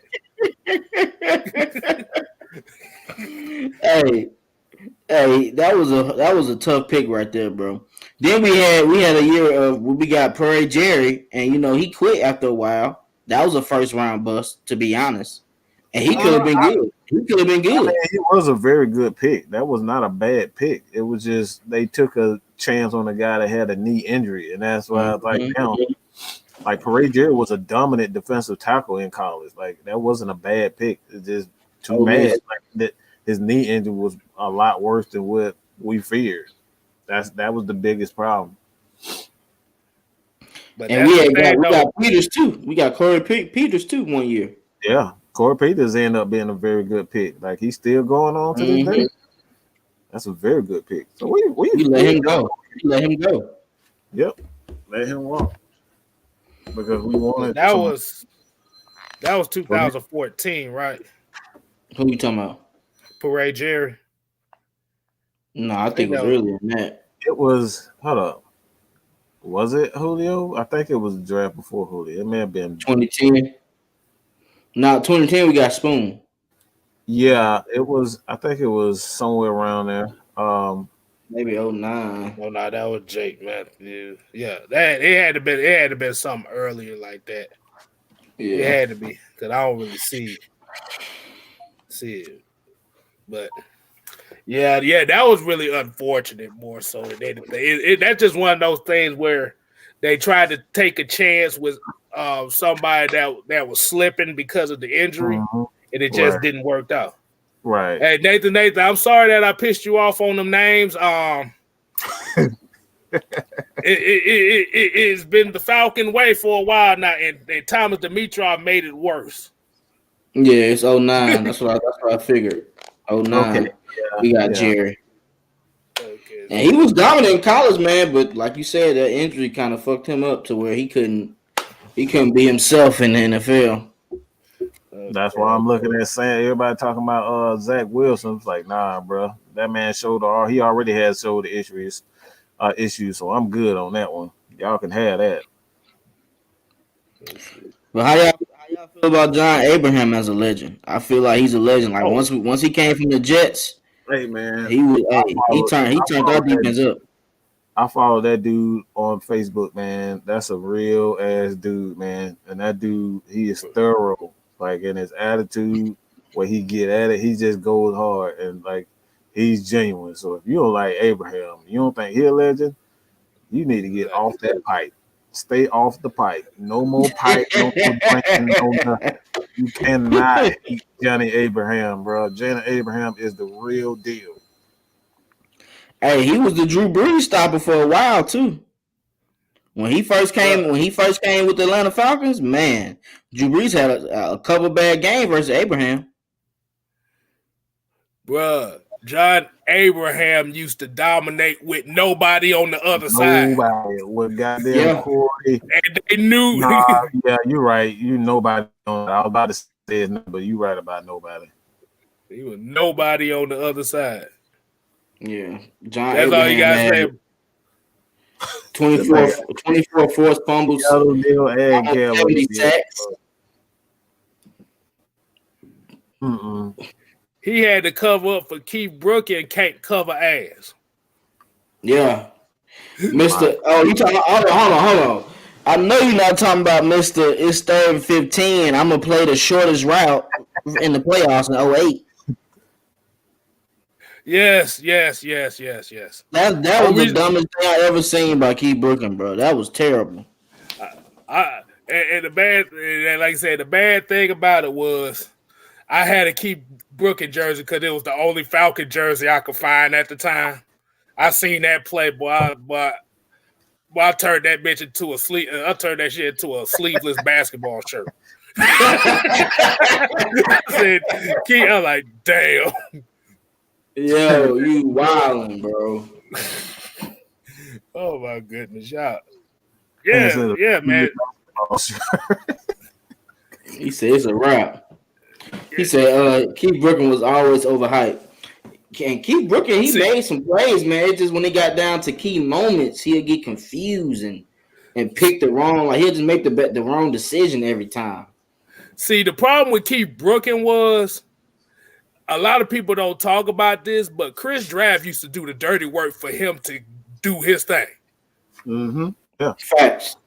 If it wasn't for Chris Draft, Keith Brooklyn wouldn't have got as big, wouldn't got as hyped as he was. Let's just keep it real on that. Absolutely. That's a fact. That's a legitimate fact. I gotta get that man back on the show, man. We gotta get Chris Draft, man. He was one of our best interviews. I love that dude. No, that dude was a headhunter. that dude was hilarious. Hey, if y'all follow AFN, like I said, y'all go back and find that interview with Chris Draft and Keenan Forney. Absolutely. That was one of the funniest interviews because Chris Draft came with some gems on that ass. Yes, sir. Absolutely. I said, tell him, bro, Chris Draft was a grown man for sure. Yeah. And as y'all know, it's plenty of people. We already know Matt Ryan, Julio Jones, Roddy White. Like, those are for sure. So we know that. You know what I'm saying? Like, that's a given. We don't have to discuss that to know. We all of them going to be on all of our lists. Right. Who can we say? Can we say, yeah, I'm going to just go ahead and throw Tom McCoy in there, man. Tom McCoy doesn't get a lot of respect either. Legend. Oh, yes. Legend. Definitely. And after he left, that's when we had our center issues, honestly. Yep. We keeping it real. When he left, yep. Absolutely. Do y'all have any other names or y'all want to get into this next one? Oh, I got one more name for you too. And this is gonna be one that's gonna throw everybody's name over the head. Josh Harris. Y'all know who he is, dude. Stop it. The long snapper. Yes. Hey, fuck all y'all, boy. Do you know long snappers have a hard job too now? Because if they fuck the snap up, the kick ain't going right. Let's keep it real. This man said Josh Harris. Well, he has been there all his years, though, right? Yeah. I mean, he the long snap for Matt Bryant. So shit. Hey, you better throw his name in there. Hey, Calvin really said, bro, who? I know. He said who. Like I said, the long snappers don't get no love. Because they like the least paid guys on the team outside of the kickers and punters. That's a fact. Hey, Fred Moore said Josh Harris was consistent, though. Yeah. That's a fact.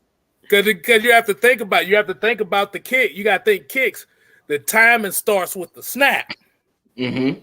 If that snap is off just like that, just a small slip, the whole play's busted.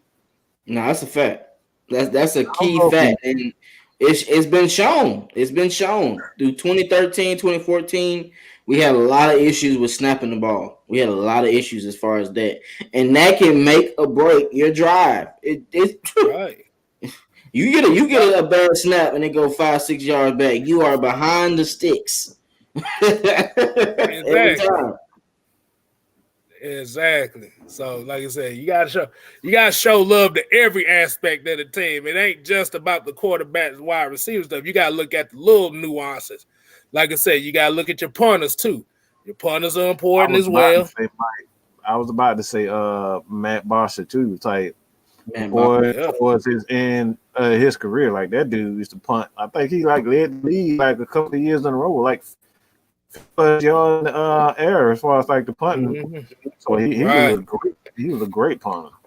We've always had until recently, in fact, we've always had a tremendous. That goes back to like '98. We've always had great special teams in Atlanta until Dan Quinn and I didn't say Dan Quinn. Until Thomas Dimitrov came in and he just changed the dynamic thing, the makeup of the team, because the makeup for the Falcons, we've always had a tremendous special teams, always had a running game, and we always had defense. We always pride ourselves on running defense, especially. And he came in, he changed the dynamic of it. Like if anybody deserves to get the fuck on and never he get kidnapped by the mafia, he need to be the first one. He needs to be the first one. I'm not condoning it. I'm not condoning it. So FBI, don't come knocking on my door. I'm not condoning it. I'm just saying if that was to happen, he needs to be the first one. See, because I'm gonna hit on what Mike just said. Think about it. You had since the year 2000, we had Allen Russell. Yes, sir.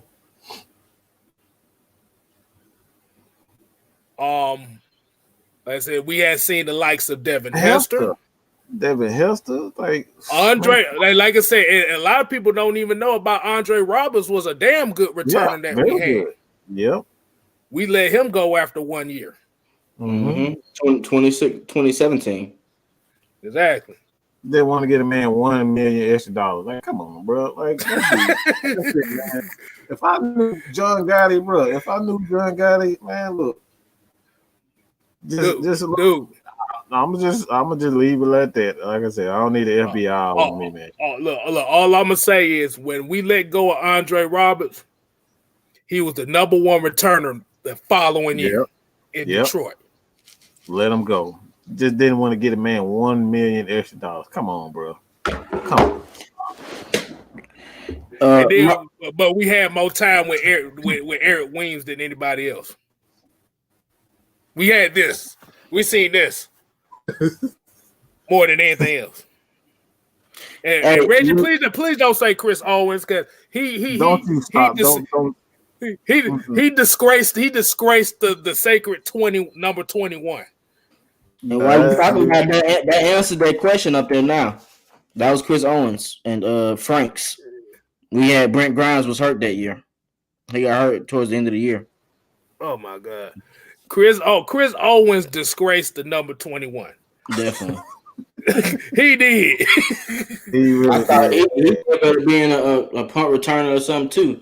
The only highlight play Chris Owens had to me was when you remember he chased 2011 we played the Vikings. Yeah, he did. Jesse Harvin ran 99 yards and he stopped at the 1 yard line, and we stopped the Jokers 4 straight plays while they was on the 1 yard line. That's the only highlight I remember from Chris Owens. Yeah, God damn, boy, that's bad. You known for stopping somebody 1 yard short of a touchdown. That's your only highlight. Oh my God, that's bad. But hey, man, let's get into free agency talk. You know what I'm saying? Since that's coming in a couple weeks, we all can give 1 or 2 people that we think that may be able to work in our system to see and hope for. So I'm gonna go ahead. I'm gonna go first. I think mine is my 2 people. I like Marlon Mack, the Colts ex-running back. I like him. I think he'll fit good in this scheme with Arthur Smith as far as that running game. And especially we might be able to get him on a little deal because, you know, he's coming back from having an injury. So he's gonna have to work for all his money next year anyway. So go ahead and come to a scheme that got offensive playmakers, and it just ain't you to where you don't got to be the main person, the bell cow. And my second one, I like. Only reason why I like this, if I'm being honest, I know he's kind of trashy sometimes because of the moment he gave up versus the Vikings in the playoff game. But I do know he has some ties to Mr. Terry, the GM we got now, coming from New Orleans, the strong safety or free safety. I think Marcus Williams could be a shot based on what we do with our free safety and strong safety position as far as in house. If we let Keanu Neal and Demonte Casey go, I think he might go back to his ties and see what Marcus Williams wants to do as far as getting a division foe to come to us to play. I like that. I like it. I like that. All right, Mike, go ahead. What you got? Man, I'm gonna say this. I think Smith is a guy that you kind of keep an eye on, being he has ties to Arthur Smith. To be honest, Smith and Arthur Smith and John gonna have two tight set for the most part, but as a safety out there that I think we should kind of keep an eye on.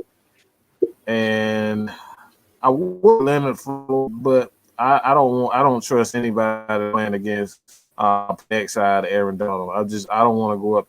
I don't want to go up that ever again. But a safety.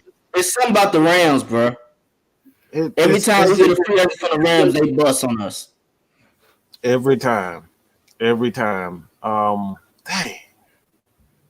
I know a lot of people here talking about examples and Mr. Old Man, who always running his off. Richard Sherman. I don't want no part. I don't want any parts of him, but good gosh, it's. I'm gonna say this. This probably be a shocker, but Sheldon Rankins. I like that.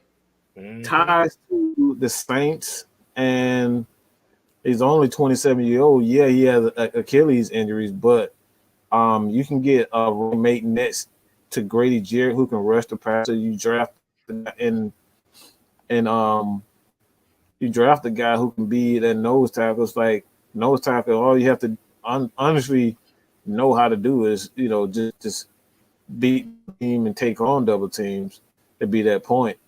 But I like Sheldon Rankins. Those are my guys for free agency. Kind of keep an eye on. Like at this point, I mean, let's be real. We're going to get a Saints player. That's who he comes from. Like that's where we come from. Don't kid ourselves and think we're not going to get a Saints player, a former player, whether he's on a he was on a practice squad. We're gonna get somebody from the Saints. That's just inevitable. I mean, he's the general manager now, but he had a lot to do with a lot of free agents and things of that nature. A lot of these guys are free agents, and he kind of talked these guys into come in and taking lesser money. But they have security, being that he's now the general manager, so they will have security. So I'm thinking a guy like Sheldon Rankins could quite possibly be here in Atlanta. I like those two for sure.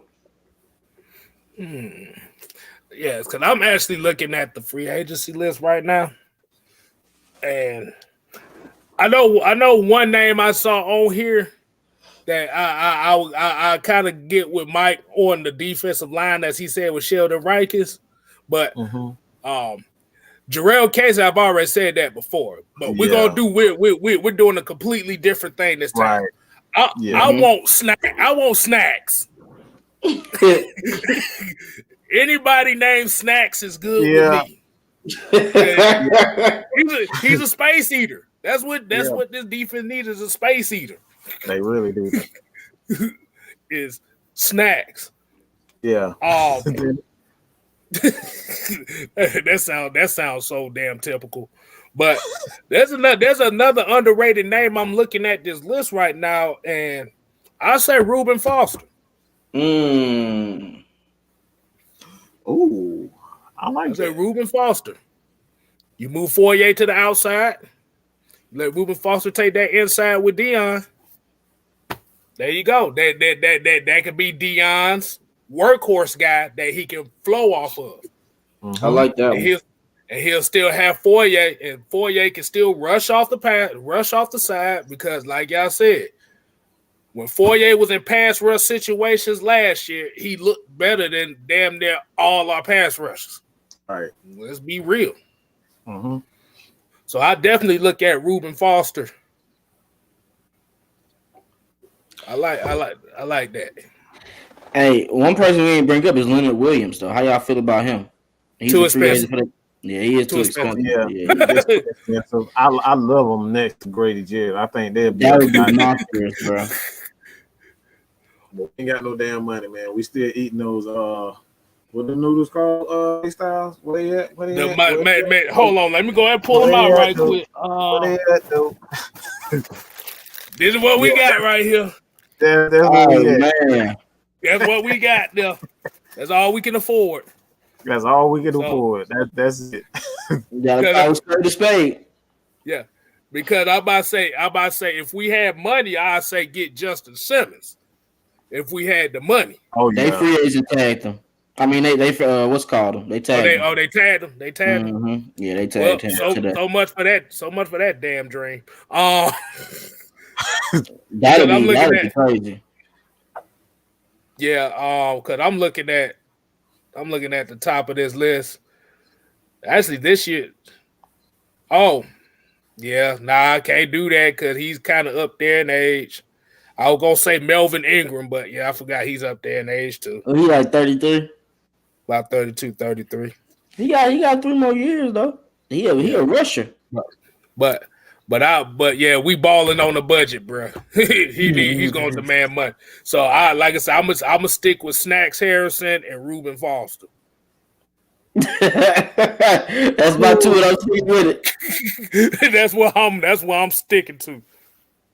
You know, one thing about the style that the Falcons are going to be playing is just like I keep telling people a lot of times, like, yeah, we don't have a lot of money. We don't have a lot of money, but it's like when you're playing the style of football that the Falcons and not only Tennessee, the Ravens,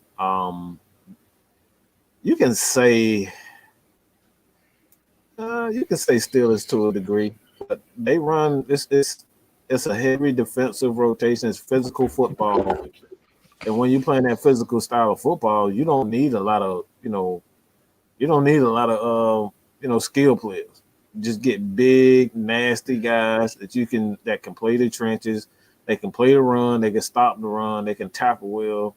It's like that's all you need. You can get these guys cheap, 4th round, easy. Like you can get some nice players.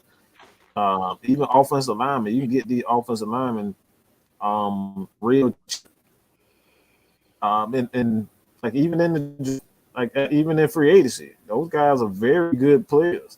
But like a lot of these teams, they want guys that's going to be an immediate impact.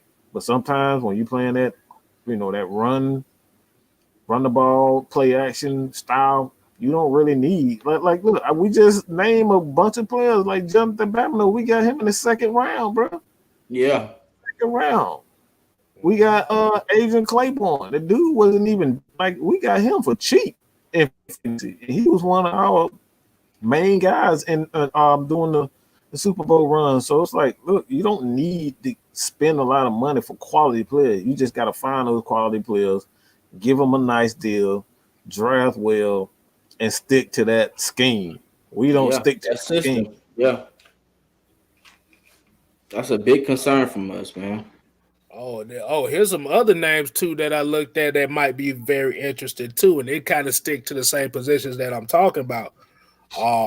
Jared Davis out of Detroit, like you said, that's something that you can get for real cheap.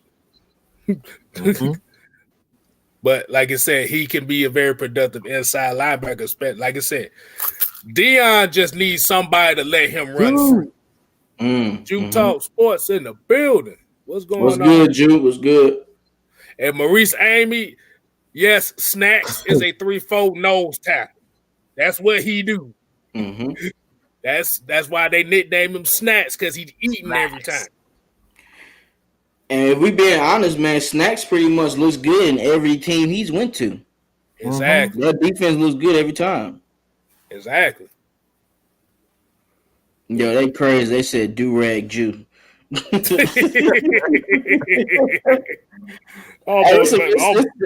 It's a good question, Reggie. Does the scheme make the players, or does the players make the scheme?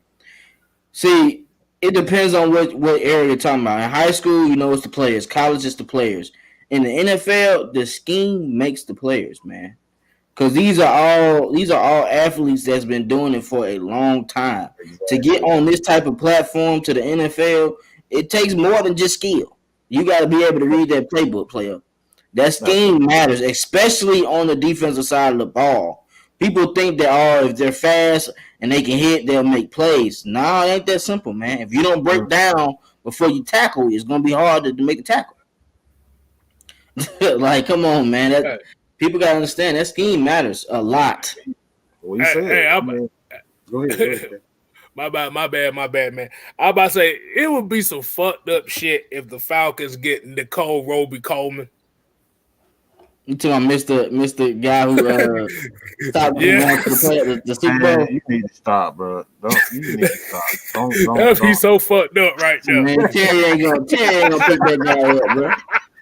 Terry not gonna pick him up, bro. Oh no! He mad at him for life. Yeah, that's a wrap. and the Rams look so terrible in that Super Bowl too. So I know he probably thinking, man, we had a chance to win that game. Right. they ain't gonna pick up the road. Did you see somebody else that looked interesting? I about to say I was gonna let Mike finish his statement. I know I kind of cut him off a little bit. I let him finish. He pretty much said it, man. Just answering that question. His question: Does the player make the scheme, or the scheme make the player? Like, this is the NFL, man. It's like everybody's good in the NFL. Everybody had their moment in college. So you come to the NFL, you got to be, above that. It's like everybody talk about Tom Brady was drafted in the 6th round, but it's like Tom Brady was still a quality player in college. Like, he just need to come in. It's like a lot of those guys. Like, the reason why you got guys like Jake Fromm, Tim Tebow, that like they was, they were dominant in college, but they came to the NFL. Everybody's dominant in the NFL. So if you don't have a proper scheme to put these guys in the proper scheme, it doesn't matter. It doesn't matter if you run a 4-2. Like, look at John Ross. That motherfucker fell off the face of the earth, bro. That motherfucker run a 4-1 something, and that motherfucker, you ain't heard from him since. Hamstring issues.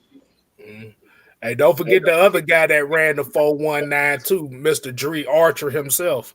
That's a bust of all busters. Mr. Dree Archer. And I ain't gonna lie to you, man, because my homies are still a fan. He was on the show one time, Fabo. Fabo got so highly of Archie. He runs a 4-2. He's gonna be leaving people. I said, all right, until you get tackled. That speed don't matter, bro. Unless you Devin Hester, it don't matter. They better learn. See, I think where a lot of us kind of get infatuated with those 40 times like that, but we also have to realize they're running in track uniforms with nobody with exactly in a controlled environment. That's a fact.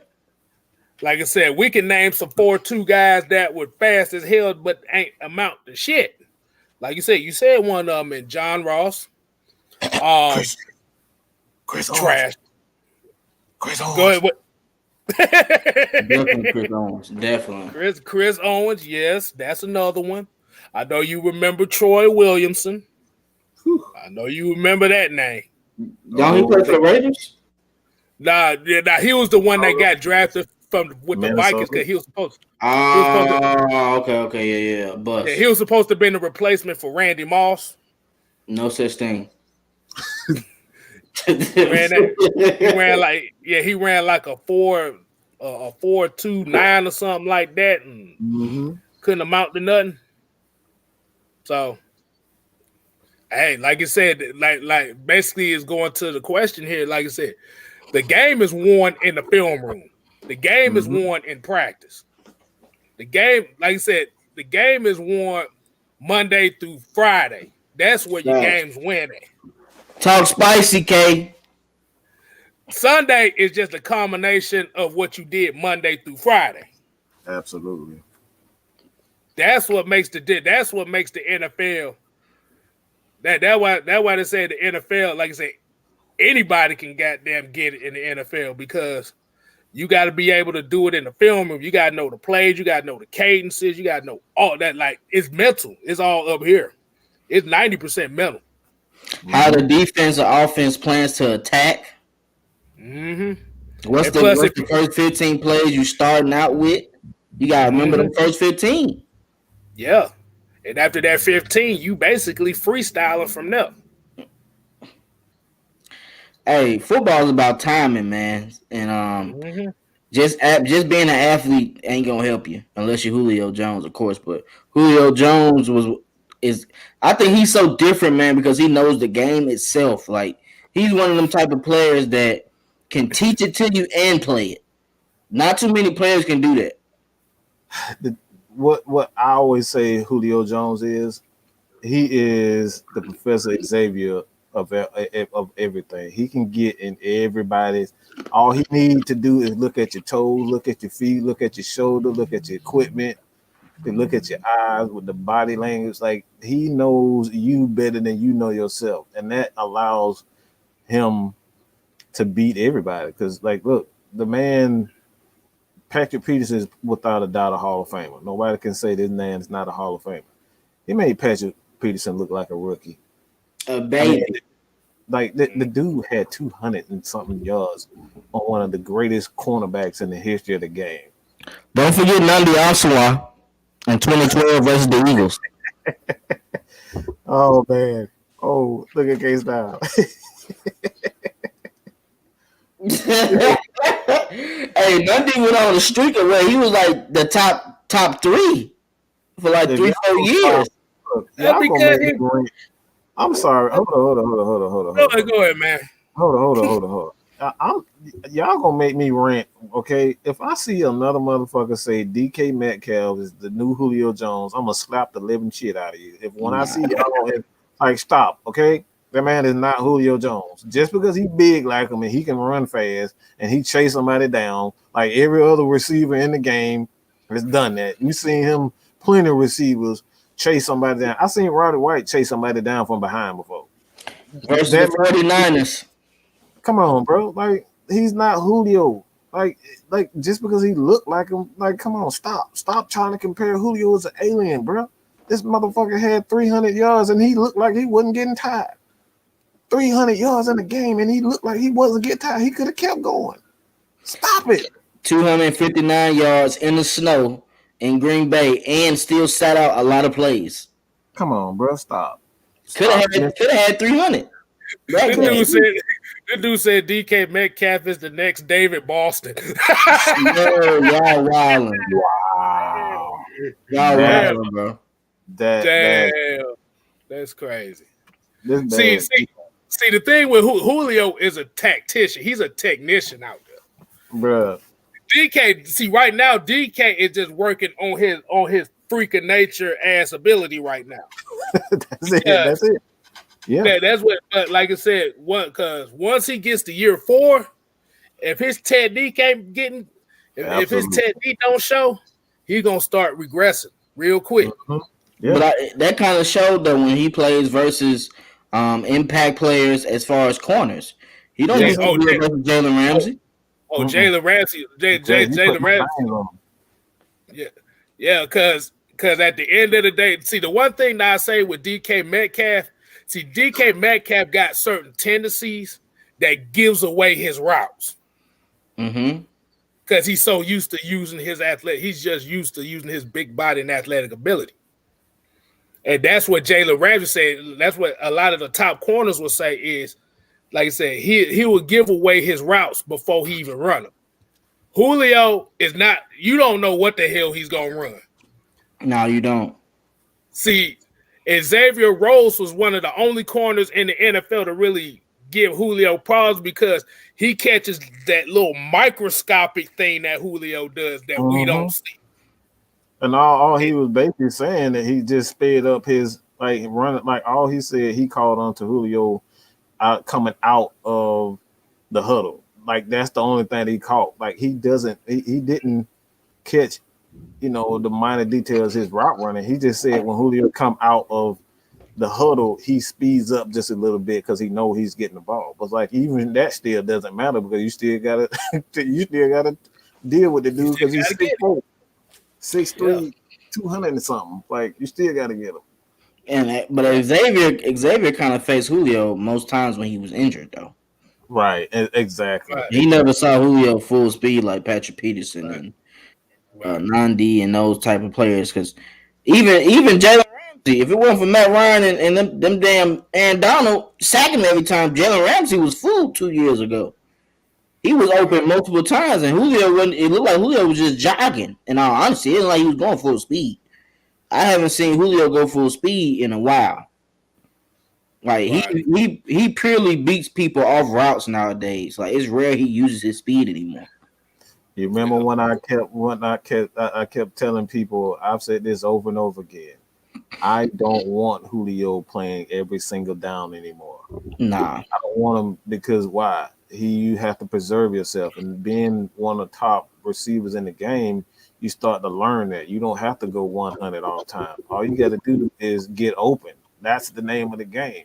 Get open. Learn how to get open and learn to fight another day. That's where Julio Jones is at right now. That's why you see the Falcons take him out on first down when he get a big play. Why? Because you got Calvin Ridley. We don't need Julio to be an every down receiver. We got Calvin Ridley. We got Aiden Hurst.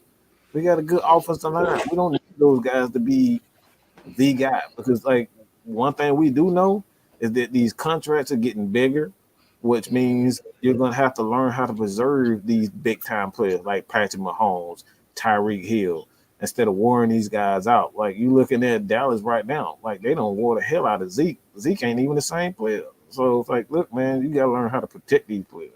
Too many carries. Yes, sir. He was getting a lot of carries in the first 3 years. And I don't gonna lie, man, Russell Gage is starting to really catch my attention as far as his route running too, though. I'm starting to really like how Russell Gage, because I started watching some film over. I had watched the Seahawks game over, and then I watched the Chargers game over. And Russell Gage was killing on those routes, man. Man, the thing about that, Russell Gage wasn't even known. He wasn't even a starter at LSU. Man was special teams. He came to Atlanta and learned how to run routes. Why? This is the reason why I keep telling people, it's like, y'all are fucking stupid if you want to trade Julio. Julio is a living legend at receiver. He's willing to teach these guys how to be receivers. So you get rid of Julio Jones. Who's to say we're going to still see the Calvin Ridley that we're seeing today? Calvin Ridley might get lazy. It's like, I don't know, arrived. Because he wasn't that good at Alabama at running routes. He was good at Alabama, but he wasn't as good of a route runner until he came to Atlanta. He completed his training. But again, you got Julio Jones. This is the reason why you keep these legends around like Larry Fitzgerald. Larry Fitzgerald done turned that team to what it is right now. That team is something because he was unselfish.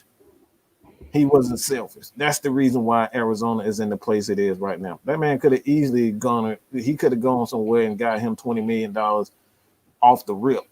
Played 2 years with a team, got $20 million and kept doing it and kept doing it and kept doing it. Nope. He stayed there, got paid $7-8 million guaranteed from year to year and taught these guys how to be professionals. That's what you want here in Atlanta. And you know what's crazy, Mike? You really hitting up that tree, man, because receivers are some of the most divas. You don't really see receivers helping their other partners out. Right. And Atlanta is king of that. Like Roddy White did that for Julio. Tony G did that for Roddy White and Julio. Algie Crumpler was willing to teach. Like most people that come out of this organization, as far as Hall of Fame players, they teach. They teach their counterparts. They don't mind teaching. They don't mind staying after. You never hear Julio complain about staying 30 to 45 minutes extra to work on time and to work on helping his other receivers with routes. Absolutely. I'm sure Christian Blake is going to be an animal. Yeah. Like Taylor is an animal because of Julio and Muhammad Sanu. Like they teach each other, and that's a good thing. Yeah. And also, and think about it like this too, and that's what Muhammad Sanu did as well. Yes, sir. He absolutely did. He taught these guys how to be professional, man. Yeah. So with a lot, like you said, what a lot of people are saying about get rid of Julio, this is one of the aspects of a veteran player, a veteran player that is at the top of his game. This is an aspect that most teams don't have. Like you said, is willing to have that mentor, having a mentor on a team that's actually the best on the team. Because like you said, Go ahead. Larry Fitzgerald is a prime example of that. He is the prime example of that. This dude only had a good quarterback maybe 3 years out of his career. He was almost out of Arizona before Kurt Warner got there. He only had Kurt Warner, like damn. Carson Palmer, but like that's eesh. Yeah. Man. And he stayed through that. He stayed through all of that, man. And that's why I said like when you get a receiver, especially a receiver that's willing to teach guys how to be professionals, man. It's like I don't care if Julio is not Julio that we remember, that we love. As long as he can keep teaching these guys. And there's an aspect of coaching that a lot of people don't understand either. It's like sometimes a coach can't get to a player. Maybe I can talk to Kstlyz better than I can talk to Terry. You know what I'm saying? Boy, I'll say the real name. But hey, it is what it is. Hey. Listen, I got stalkers, man. You can't be saying my real name right here. I know. Hey, man. But that's how I go. Go ahead. I was about to say, remember this past season. Remember when Julio was out? What was Julio doing on the sideline all those games he was out? Yep. Teaching. Yep. Teaching. Like you said, the players could be good. They might not be good. But it's the fact that he is willing to teach. Absolutely. Is the biggest difference between being a star and a legend in the game. Absolutely. I'm also getting you contracts too, though. The receivers under Julio's tutelage, they've gotten contracts too. We got to keep that. Marvin Hall for the Dolphins. I mean, he went to the Lions for a year. Taylor Gabriel, you know he got a contract. I mean, like Muhammad Sanu, who got a chance to win a championship? They didn't win it, but it's like he got a champion. He got a chance to win a championship because of Julio. That's big, right? Yes. So like you say, even if it's like somebody, you have to respect your legends. You have to respect your good players. Absolutely. You got to. Because, like I said, it could be one of these situations to where, okay, you might not see another player like this for a while. Yeah. We done been down that road for a while, too. There's a lot of teams that's been down that road. Yes. Like I said, we can go down the Ashley Lee route again. Do you want to go down that route? No, Mike Jenkins. I'm good. Mike Jenkins. Think about that. Loren Robinson, Leonard Hankerson. You want to go down that route again? I'm good on that one, dog. Well, hey man, we didn't did a crazy show today. Damn, Best yeah. free agents, worst free agents, legends of Atlanta Falcons, man. Mad Mike, Kstlyz, AFN, bro. We lit. Think about this, man. It's only March. Just Yeah. imagine when it hits summer and we get to talk about training camp, man, and Ooh, boy. after and roster cuts and preseason and the regular season again. Like the just the fact that we're able to go back 10 years of a whole decade and still name players and tell you stats and things they did throughout the season and the games, that shows something, man. So make sure that y'all stay tuned into these channels, bro, because we got a bunch of heat on the way. Miss Maggie, with Let's Exchange is dope. Check out that content.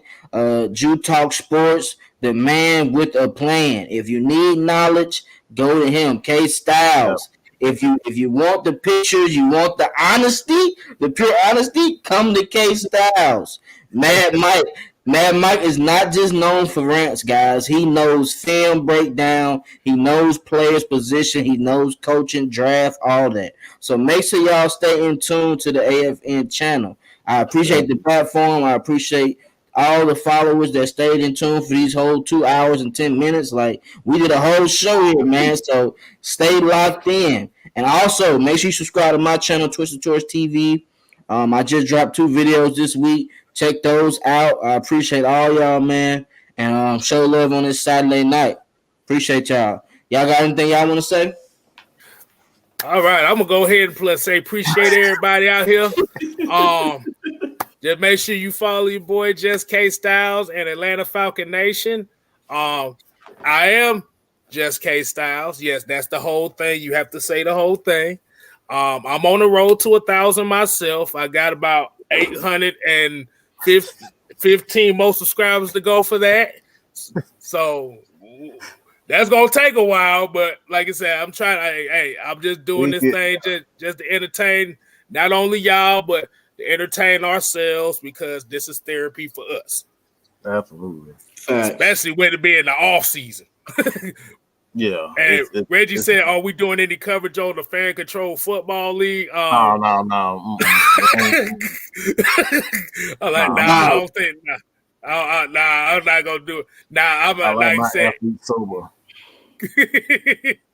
All right, Maurice Amy said, "Thanks, guys. Y'all brought us some good stuff this time around." Let me go ahead and put that up there. Yes, sir. Yes, sir. We appreciate you. Like I said, that's all we can do. Tavon Walker said, "Harry Douglas." I'd rather take Russell Gage, to be honest with you. Well, back to what I said. Like I said, you just make sure you follow everybody's platforms.